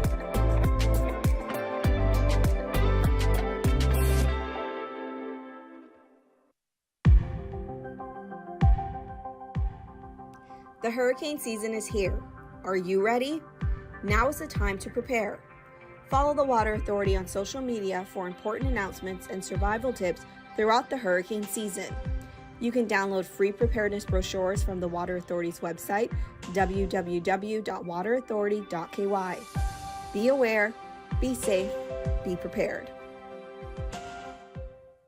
Cayman, mark your calendars for the high-speed thrills of the third round of the 2024 C1 National Tour. Sunday, June 30th at South Sound Dock. Current division leaders Nathan McLean, Joshua Watler, Caden Green, and Ryan Dixon look to defend their top positions on the open waters. But the rest of the pack is on the attack. Gather the family and enjoy a fun-filled day of thrilling races, delicious food, and cool treats. Admission is free. Be there to catch all the action live with the Cayman Islands Watercraft Association. Round 3 of the 2024 C1 National Tour. Sunday, June 30th at South Sound Dock, starting at 11 a.m. Proudly sponsored by Car City, Cayman Islands Coast Guard, Cayman Islands Fire Service, Pepsi, Fast Signs, J&M Equipment, Ministry of Youth, Sports and Heritage, Party Animals, Sea Breeze Charters and Jet Ski Rentals, Verdant Isle Farm, Health City, Cayman Islands, National Logistics, Onshore IT, Ministry of Tourism and Ports, Radio Cayman, and Breeze FM. Radio Cayman's Talk Today.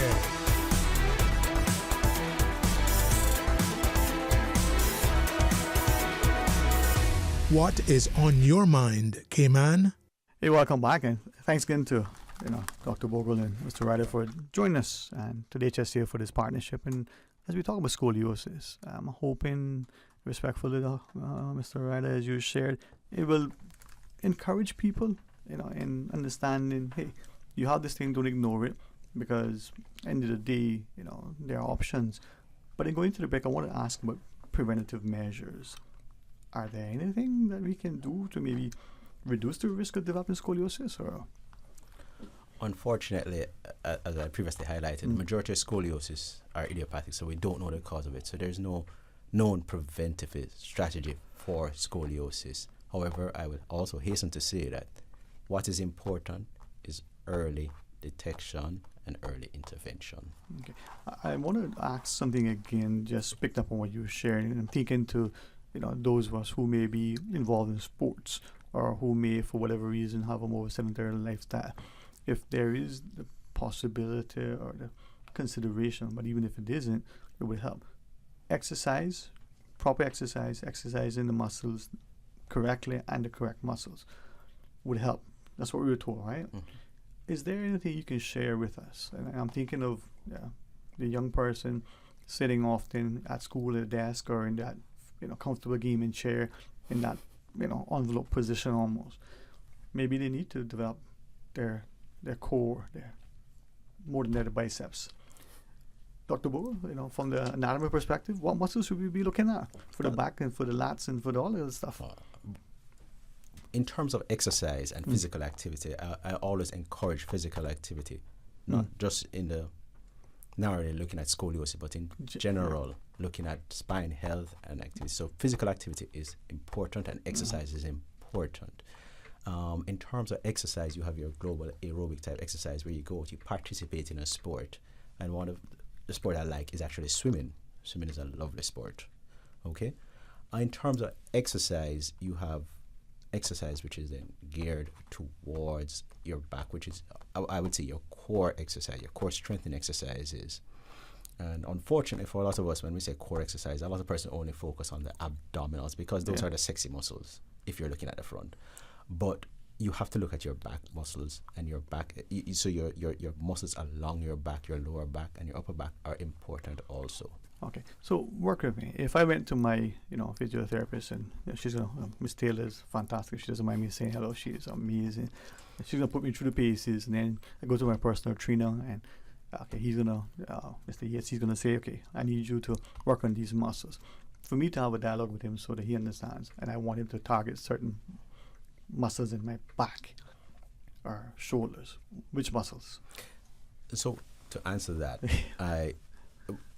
one, in terms of, we don't just look at a particular muscle. Okay. We would only look at particular targeted muscles if you have imbalance. Okay. So still, I'm still into not just looking at one per se. If you don't have an imbalance, we're looking at the global. Yeah. So the global musculature we're looking at, and that is what we want to improve. So we only target one particular muscle if you have imbalance, and that's the benefit of going to your physical therapist. They will see you and they will assess you and see if there's any imbalance or anything corrective needs to be done.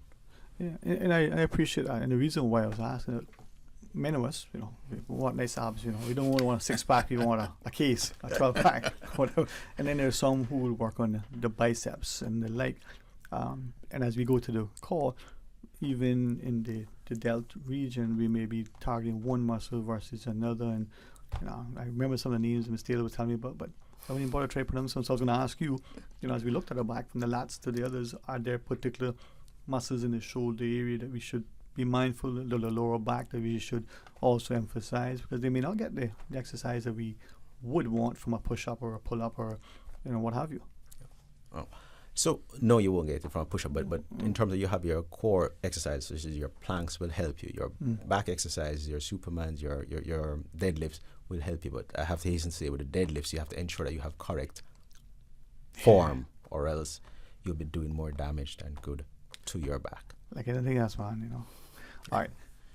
Before we ask the question, we do want to join this caller, you think? Flip a coin? Yeah, sure. Let's join the caller. Mr. Red and Dr. Bogle are our guests. Scoliosis is your topic. Hey, welcome. Thanks for calling. Hi, good afternoon, Dwayne. Hey, and I know it's a familiar voice. How are you? Yes, I'm doing good. Good afternoon, guest. I can't pronounce your last name. Is it Dr. Bogle and Mr. Josh Ryder? Dr. Bogle. Good afternoon. Okay. Good afternoon. I was tuning in intermittently, but quickly, I don't know if you mentioned this, but I wanted to get your feedback on using medical marijuana products to alleviate symptoms of scoliosis. I have someone very, very close to me who is an athlete and developed scoliosis. A young person developed scoliosis from doing sports, and the medical marijuana oil and stuff like that, and physical therapy, and chiropractic too was very instrumental in helping him alleviate. But I wanted to hear what your thoughts were in regards to medical marijuana.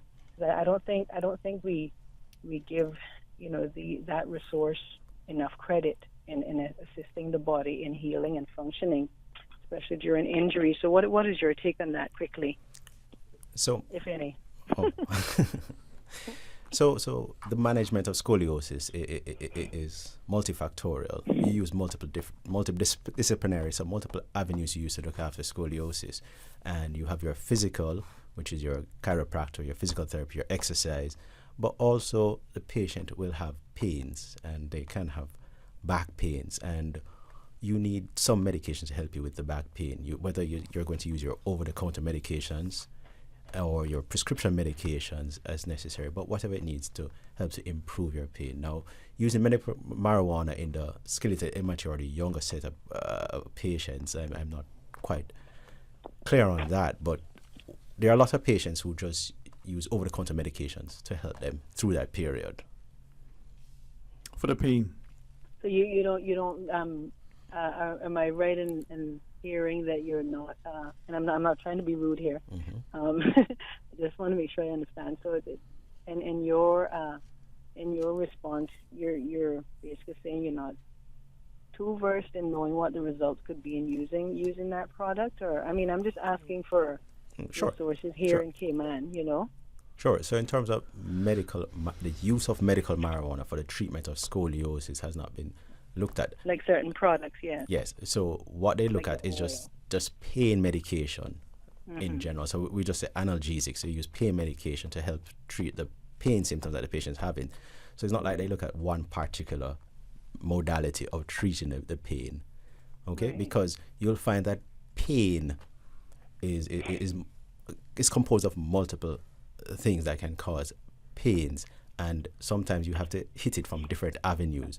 So I wouldn't say just medical marijuana alone will alleviate the pain, but I do subscribe to the use of medical marijuana, especially in the adult population who has pain. I have seen good results with that. When I said young person, it's a young adult, not an underage person. So I'll be clear about that.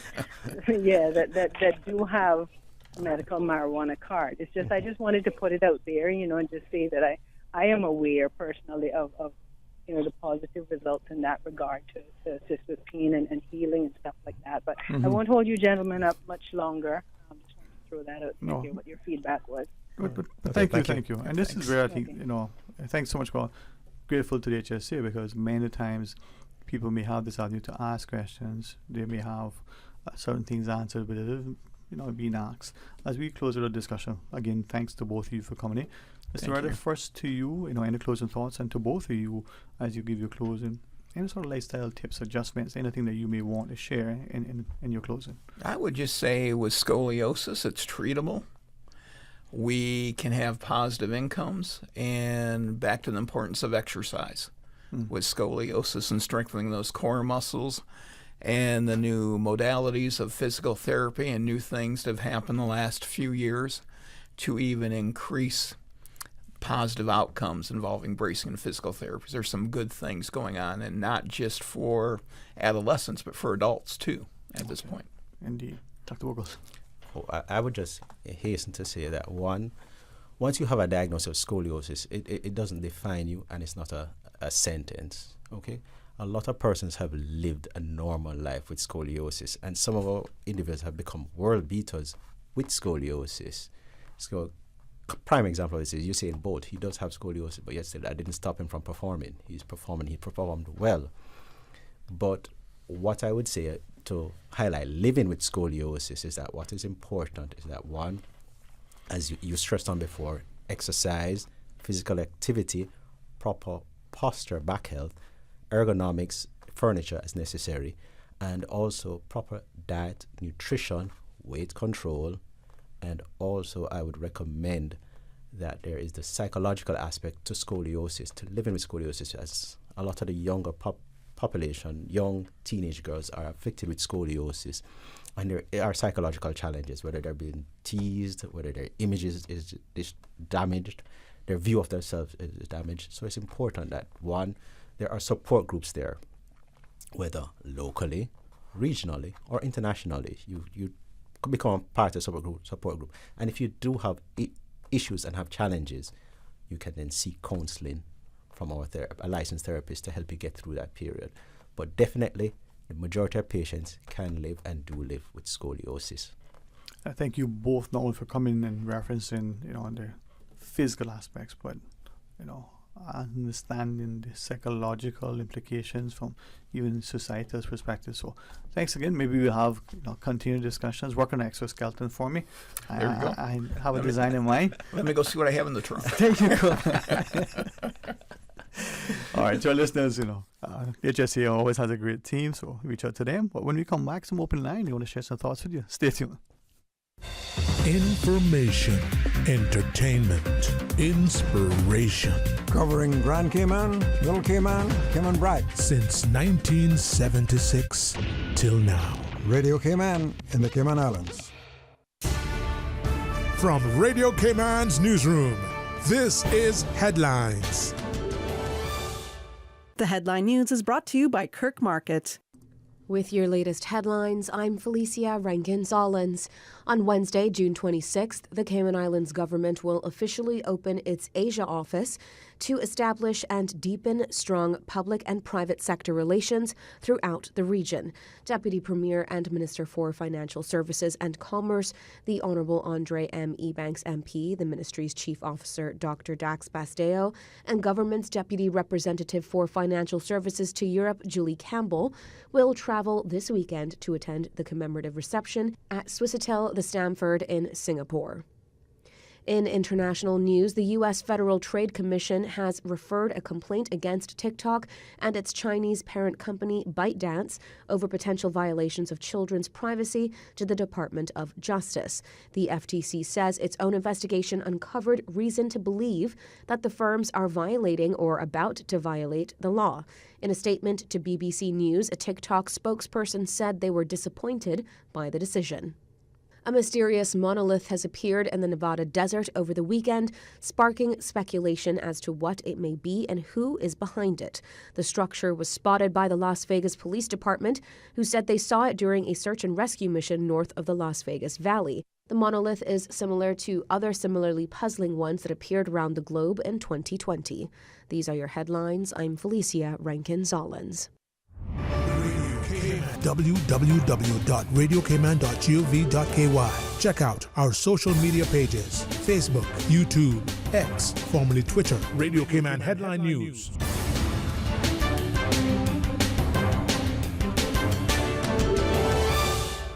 When it comes to weekly meal prep, I trust Kirk Market to provide the best value for quality proteins. The butchers at Kirk Market are super helpful. They always slice my steaks perfectly. Kirk Market has everything I need for healthy and flavorful protein-packed meals. From lean cuts of CAB choice beef, tender CAB prime beef, the juiciest pork, and all-natural hormone-free poultry, to their seafood section with everything from fresh local snapper to omega-3 rich salmon. I choose Kirk Market for the highest quality proteins to support my healthy lifestyle. Kirk Market. Eat well, live well, and discover a world of choice.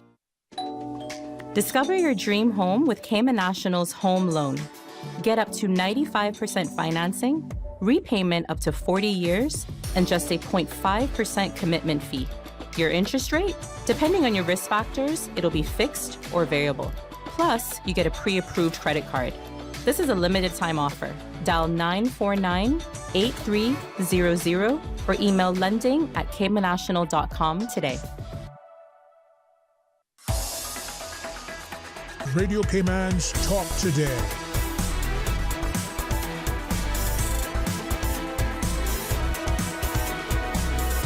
What is on your mind, Cayman?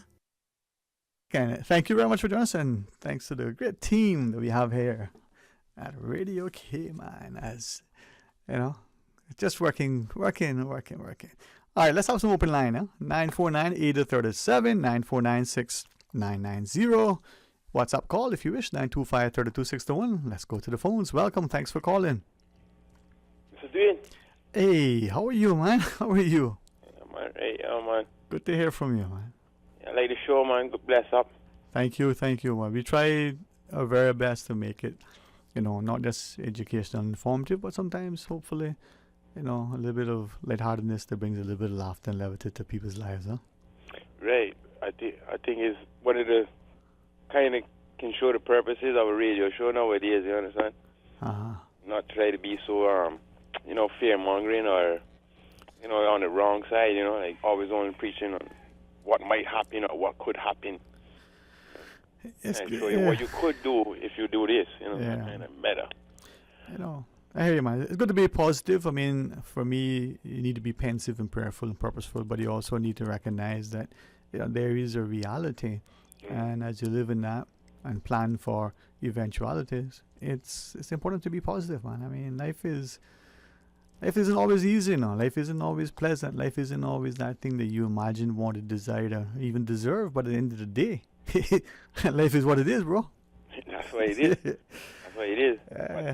Let's bring it down to what we really have to thank reality for. Is we have to thank reality for our air that we breathe, our fine waters, our kind of good people that left around the place. We got to thank Lord for them, or thank whoever it is for them. Thank ourselves for still being here and how to do things, how to not fall into our own self-destruction. You understand? Because enough countries nowadays is buckling on the edge, Yeah, that's it, man. That's it. I mean, it's I say it this way. I got an opportunity to read an article written by Mario D. Rankin, and I want to read it on air because I think many of us now probably have seen it. But I say that to you in that you talk about the realities and the realization that life right now, for many, isn't this thing that we see on social media. It's all scripted, contrived, and edited, and I don't know. We better wake up to the realness of life, my friend. Yep, realness of life. Yeah. Always, sometimes I believe sometimes I talk to the trees or the lizards more time. I fancy they got something better to tell me than everybody else. Yeah. Everybody else got something negative to tell you, it is. But I just want to drop one little message for, my generation and the ones that before me. This, you ever wonder why, you ever see that, the seniors have, the senior benefits, senior parking, they have like senior, more to take care for the seniors, right? So how you think they got that if it wasn't for cutting out our, like I said, the free health care till the 18 type thing? So, okay. So to get one thing, they give up something else. Yeah, right. Now, you really think those people were planning for the future, or they just planning for themselves?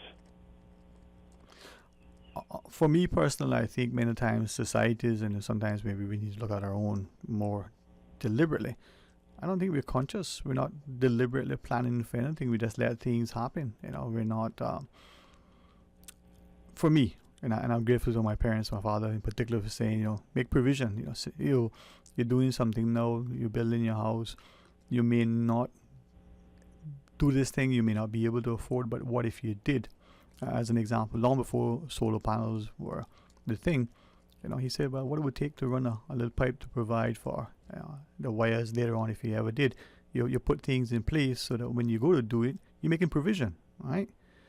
And I don't know that societies today, we're thinking about tomorrow. We allow, politicians to plan in 4-year cycles. That's broken down into the first year of getting to know the job, the last year of, preparing for the next election, and in the 2 years between, campaigning. And yet we blame them when we expect little more from them. And that's not just the Cayman context, that's probably global. Right. But if we don't come to realize that, we gave up, like what we say, we gave up the youth for the seniors, right? And not only, the healthcare, as last callers and callers before always come to realize, the youth, them need a trade school, right? They don't have that money at all to pay for, our trade schools or try to help the youth them for real. But they have the money to say, well, I might try to build a new prison, or I might build this new road or this new sidewalk. They got money anytime ready for that. But the youth them, I want to know why you think I not entitled if you really just sold out my my future just like that. Because believe me now, it would have been plenty easier. Excuse my words, but it would have been more easier for generations just before mine and come if we had the same free to be 18 healthcare. But no, that does have to be somebody with some bad mind, and mostly not to be picky, they coming from the Christian background that I shouldn't have to pay for this children, or I can't even. And the most disrespectful one is that when you're born here, you're not a Caymanian. I understand what they're trying to say, but boy, if you check the history of Cayman Islands, we're a big mix-up of people. And if you tell them Christopher Columbus came here and found people here, they don't want to believe that neither, right? Yeah. This is a problem I have with negotiating with my elders on certain things, because it's like, they're stuck in the facts that they believe that are not, and we know the futures realize that they're not the facts. It's really not the facts, not through the internet or anything. It's just through we see how it's going. It wouldn't be no other reason to stop the healthcare thing for the youth if it wasn't mainly to proceed a longer life for the elders. I mean, come on. I'm not that stupid. Well, maybe as a country we recognize that there has to be a sense of prioritization, commitment, and maybe we're not looking at it properly. There's an opportunity cost in everything. You take a trip somewhere, there are two costs. The cost of the trip, but then the decision to go there versus somewhere else, right? So. Yeah, but hold on. If I had the energy to swim somewhere, I wouldn't need to pay anything, not true? Well, or you have another means to get there that may be not as costly. Yeah. Right? Or if I had the trade school, and the trade school keep me how to build a boat and sail a boat and navigate the Caribbean or the world. Yeah. Right? I wouldn't need to buy a ticket, right? I hear you, man. I hear you. And the world comes to us as well, right? So. Yeah, I mean, nothing I talking is not been done before. Nothing new under the sun. Been done before. Yeah, man. Yeah, keep pressing on, man. Thanks for sharing, right? Well, thank you, Mr. Dwayne. Have a nice day, man. Good, man. I need to catch you to see how the mango's going, man. All right. He makes his comments. Let us read this article sent to us. Hopefully many of you have seen it already. We'll take the break first, I'm told. All right, let's take it. When we come back, it's entitled Where Are Our Priorities? Authored by Mario D. Rankin. I would like to read it for us. Stay tuned. From boat days to beach gatherings, leave the catering to Subway. Choose from small and large sandwich platters, double meat wrap platters, and top it off with optional cookie platters for dessert.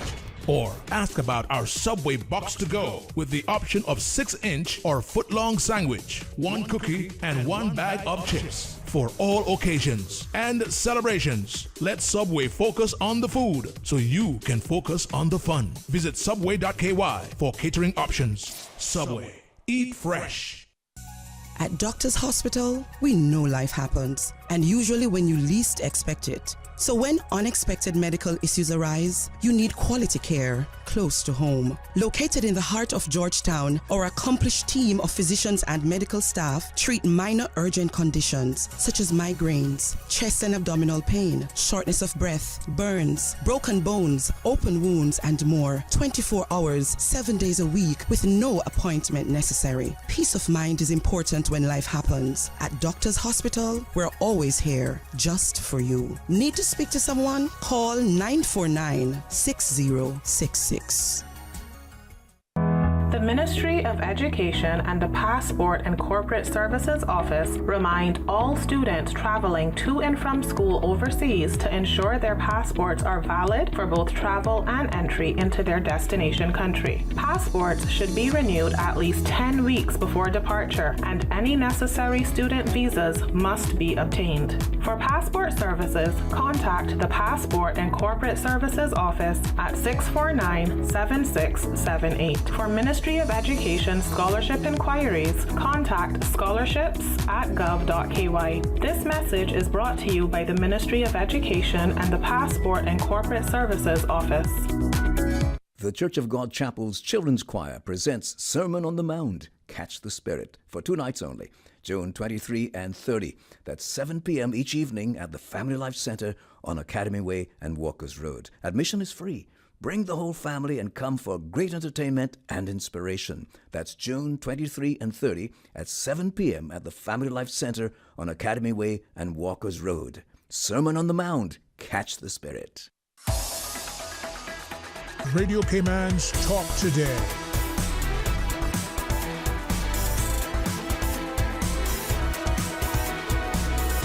What is on your mind, Cayman?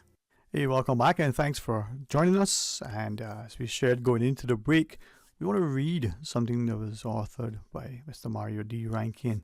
It's entitled, Where Are Our Priorities? Mario Rankin writes, says the decision by the Cayman Islands Department of Tourism to award a US $12.3 million contract to an overseas company to create a global brand to market the Cayman Islands as a luxury destination has raised significant concerns. This move comes at a time when the cost of living in the Cayman Islands is rapidly consuming the local people, with many struggling to make ends meet. The number of individuals being assisted by the Needs Assessment Unit, NAU, is at an all-time high and continues to grow, highlighting the increasing socioeconomic challenges faced by locals. The focus on building a brand that targets the elite and promotes luxurious developments in the Cayman Islands raises questions about the government's priorities. While attracting high-end tourists and investors may bring in revenue, it is essential to consider the impact on the local community. The emphasis on luxury tourism could further widen the gap between the wealthy and the struggling locals, exacerbating social inequality. Furthermore, the decision to pedestrianize Georgetown to accommodate the cruise industry under the guise of quote-unquote revitalization is causing significant inconvenience for the local community in regards to traffic and access to businesses in those areas.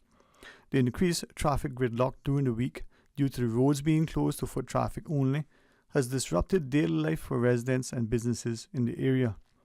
It is crucial to consider the needs and well-being of the local population when making decisions that affect their daily lives.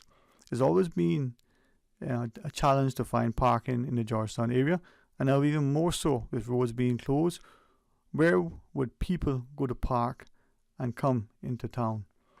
Despite the fact that cruise passengers only account for 20% of revenue in the tourism sector, the government is seemingly forging ahead with plans to prioritize the needs of everyone but those of the local community.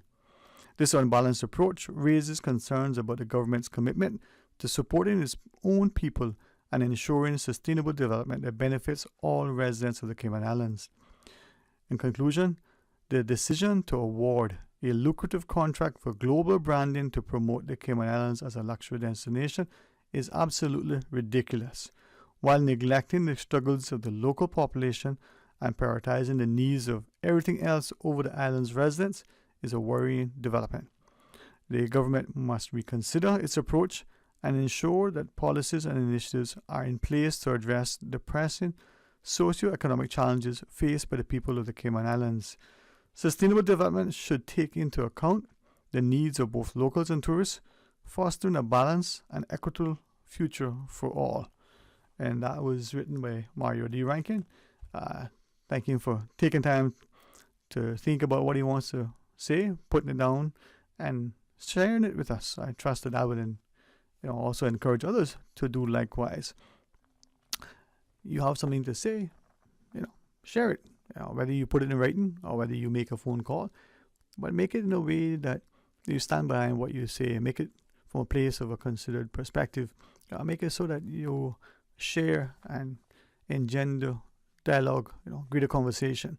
In critiquing something, you can be constructive. In sharing your thoughts, may invite others to either challenge what you're saying or champion it. You may inspire them to say, well, I'm not sure what you're saying about, but makes them think about something else. And that's, part and parcel of what makes our country a healthy democracy. If you had a chance to listen to Mr. Art this morning on For the Record, and he was talking about some of the constitutional issues, his words, as I heard, hopefully I understood and heard him correctly, he said he wasted one of our opportunities when we chose to rename the Legislative Assembly to House of Parliament and call the MLAs parliamentarians. It may be good. He shared that probably speaks to the egos and try to pacify a person's ego. But what at the end of the day does a name change amount to? Does it sound better and look better internationally? Does it create any greater autonomy, authority, and accountability? Or is it just, again, a name? In saying that, he, and by his comments, encouraged us to ask questions about our Constitution. Many have, shared that, well, will the election be next year, April? Or why is it April and not May? Could it be earlier than April? If it is, what has to happen? What if it's later than May? There are many who had the view that the elections were fixed until Ivan came and they saw that it was changed to, May of 2005, with the stated public acknowledgement amongst the parliamentarians of the day that would revert to November 2008. Here we are in 2024 going into 2025 election, and it's still in April. I should have to say that it's not a fixed term. It's not set in stone that this is when it will be. And some of you say, well, that's how it should be. And others say, no, let's have it. Whether it's January, February, March, April, May, June, whatever month, it's that same month. And this time, every 4 years or thereabouts, whenever that is decided, so that it gives a sense of certainty and not, like we see in other jurisdictions that our own media has been apt to say, a snap election. Yet we say that and we don't seem to think that creates uncertainty. But yet, politicians get up and advocate for certain, things that they think would be good in terms of advancing democracy, and they're accused of being from a banana republic. Let's take this call. Hey, welcome. Thank you for calling. Hi, Dwayne. It's me again. Welcome back again, man. Thank you too for calling. Thanks. I was just listening to you talking about the election cycle and the change. I don't know if my memory is serving me correctly, but I know back in 2013, I think, because our elections usually coincide with the U.S. every 4 years in November. And I think it was back in 2013 when I think at that time it was the PPM government called an early election. And we had to, we vote to replace a member of the government at that time. And I believe it's since that time that we've kind of been on a carnival wheel. Well, if you will. not quite. I think what transpired was that with Ivan hitting September 2004 and the election scheduled for November of 2004, it was then discussed and decided in conjunction with the governor, as we understand it publicly, to then just delay it to May of 2005. And according to what was shared publicly, and even maybe some of us who were, sort of privy to some of the other just casual discussions, it would then revert to November 2008 and just continue, meaning that the government of the day would get a few extra months, and then the new one, whatever that looked like after the election following Hurricane Ivan, would have a few days short.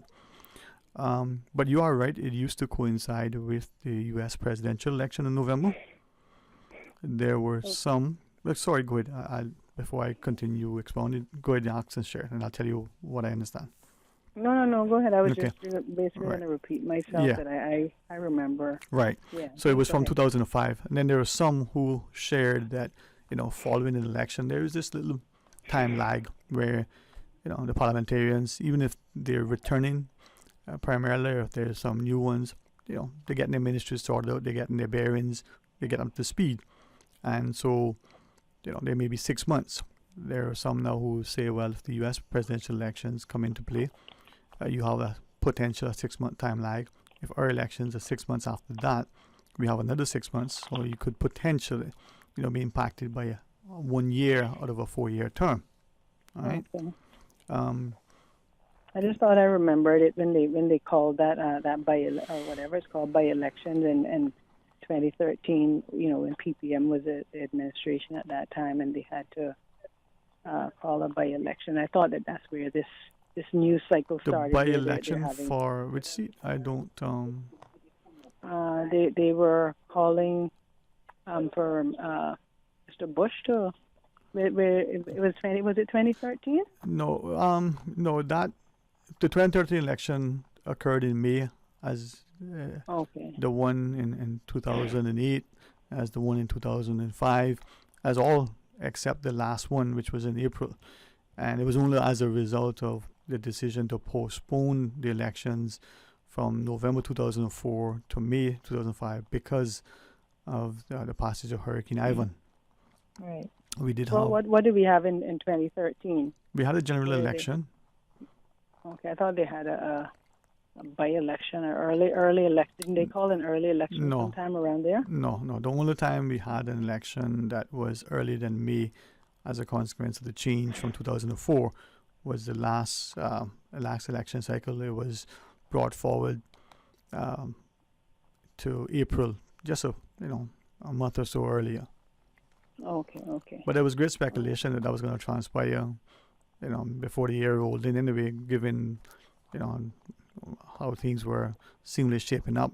And then the public reports that the government decided to go to the polls as opposed to, doing things differently. Right. Okay. All right. I just wanted to reconfirm because I was getting Fair enough. listening to you and then kind of getting some other information crossed up in my mind. If I can ask you, though, what's your view, if you have a second, what's your view? Do you like the elections in May, April? Do you want them back in November?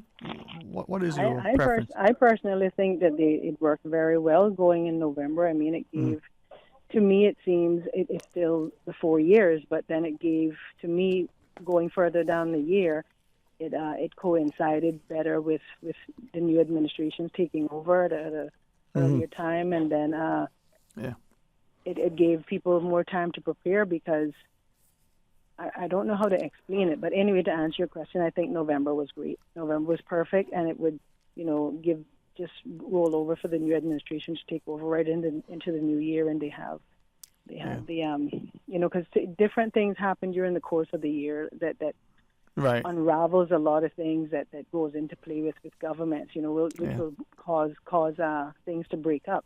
Right. And what do you think about the 2-year budget cycle that we have now? 2-year budget. I think that, if I'm understanding the question properly, I think that 2-year budget cycle is reasonable.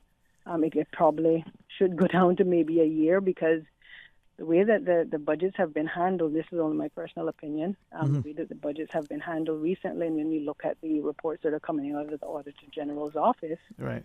It makes us wonder whether or not we should have a shorter period of time to evaluate our budgets. Right. And well, which is how it used to be, right? You'd have an annual budget. Now we have a 2-year budget cycle. I think a former member of Parliament, Mr. Ezra Miller, as chairman of the Public Accounts Committee, but also as a representative for Northside, has shared his views on, on whether should be the 1 year, so there can be a greater sense, for accountability and questioning. Yeah, you're right. Yeah, I agree. Yeah, but Okay. hopefully, things will go good next year, and some those who get in will agree with us, and we'll have a better economical position.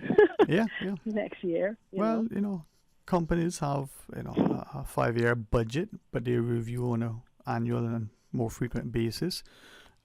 So maybe that's something that we should look at. Maybe we need to think and rethink some of the things that we do, the way we do it, but we need to do so from an informed perspective. And a lot of the things that we hear. I don't think it's in a maybe with that, Dwayne. We definitely should be doing that, and because if we're not, then successive administrations will spend that amount of time, two different election cycles, trying to recoup what was, gone astray, what went astray with the previous administration. That's my take, not pointing fingers at anyone at all. Well, I didn't see hearing a finger pointing. I think you're just making an observation. So thanks for sharing, all right? Okay, thanks again. All right, Bye-bye. have a great afternoon.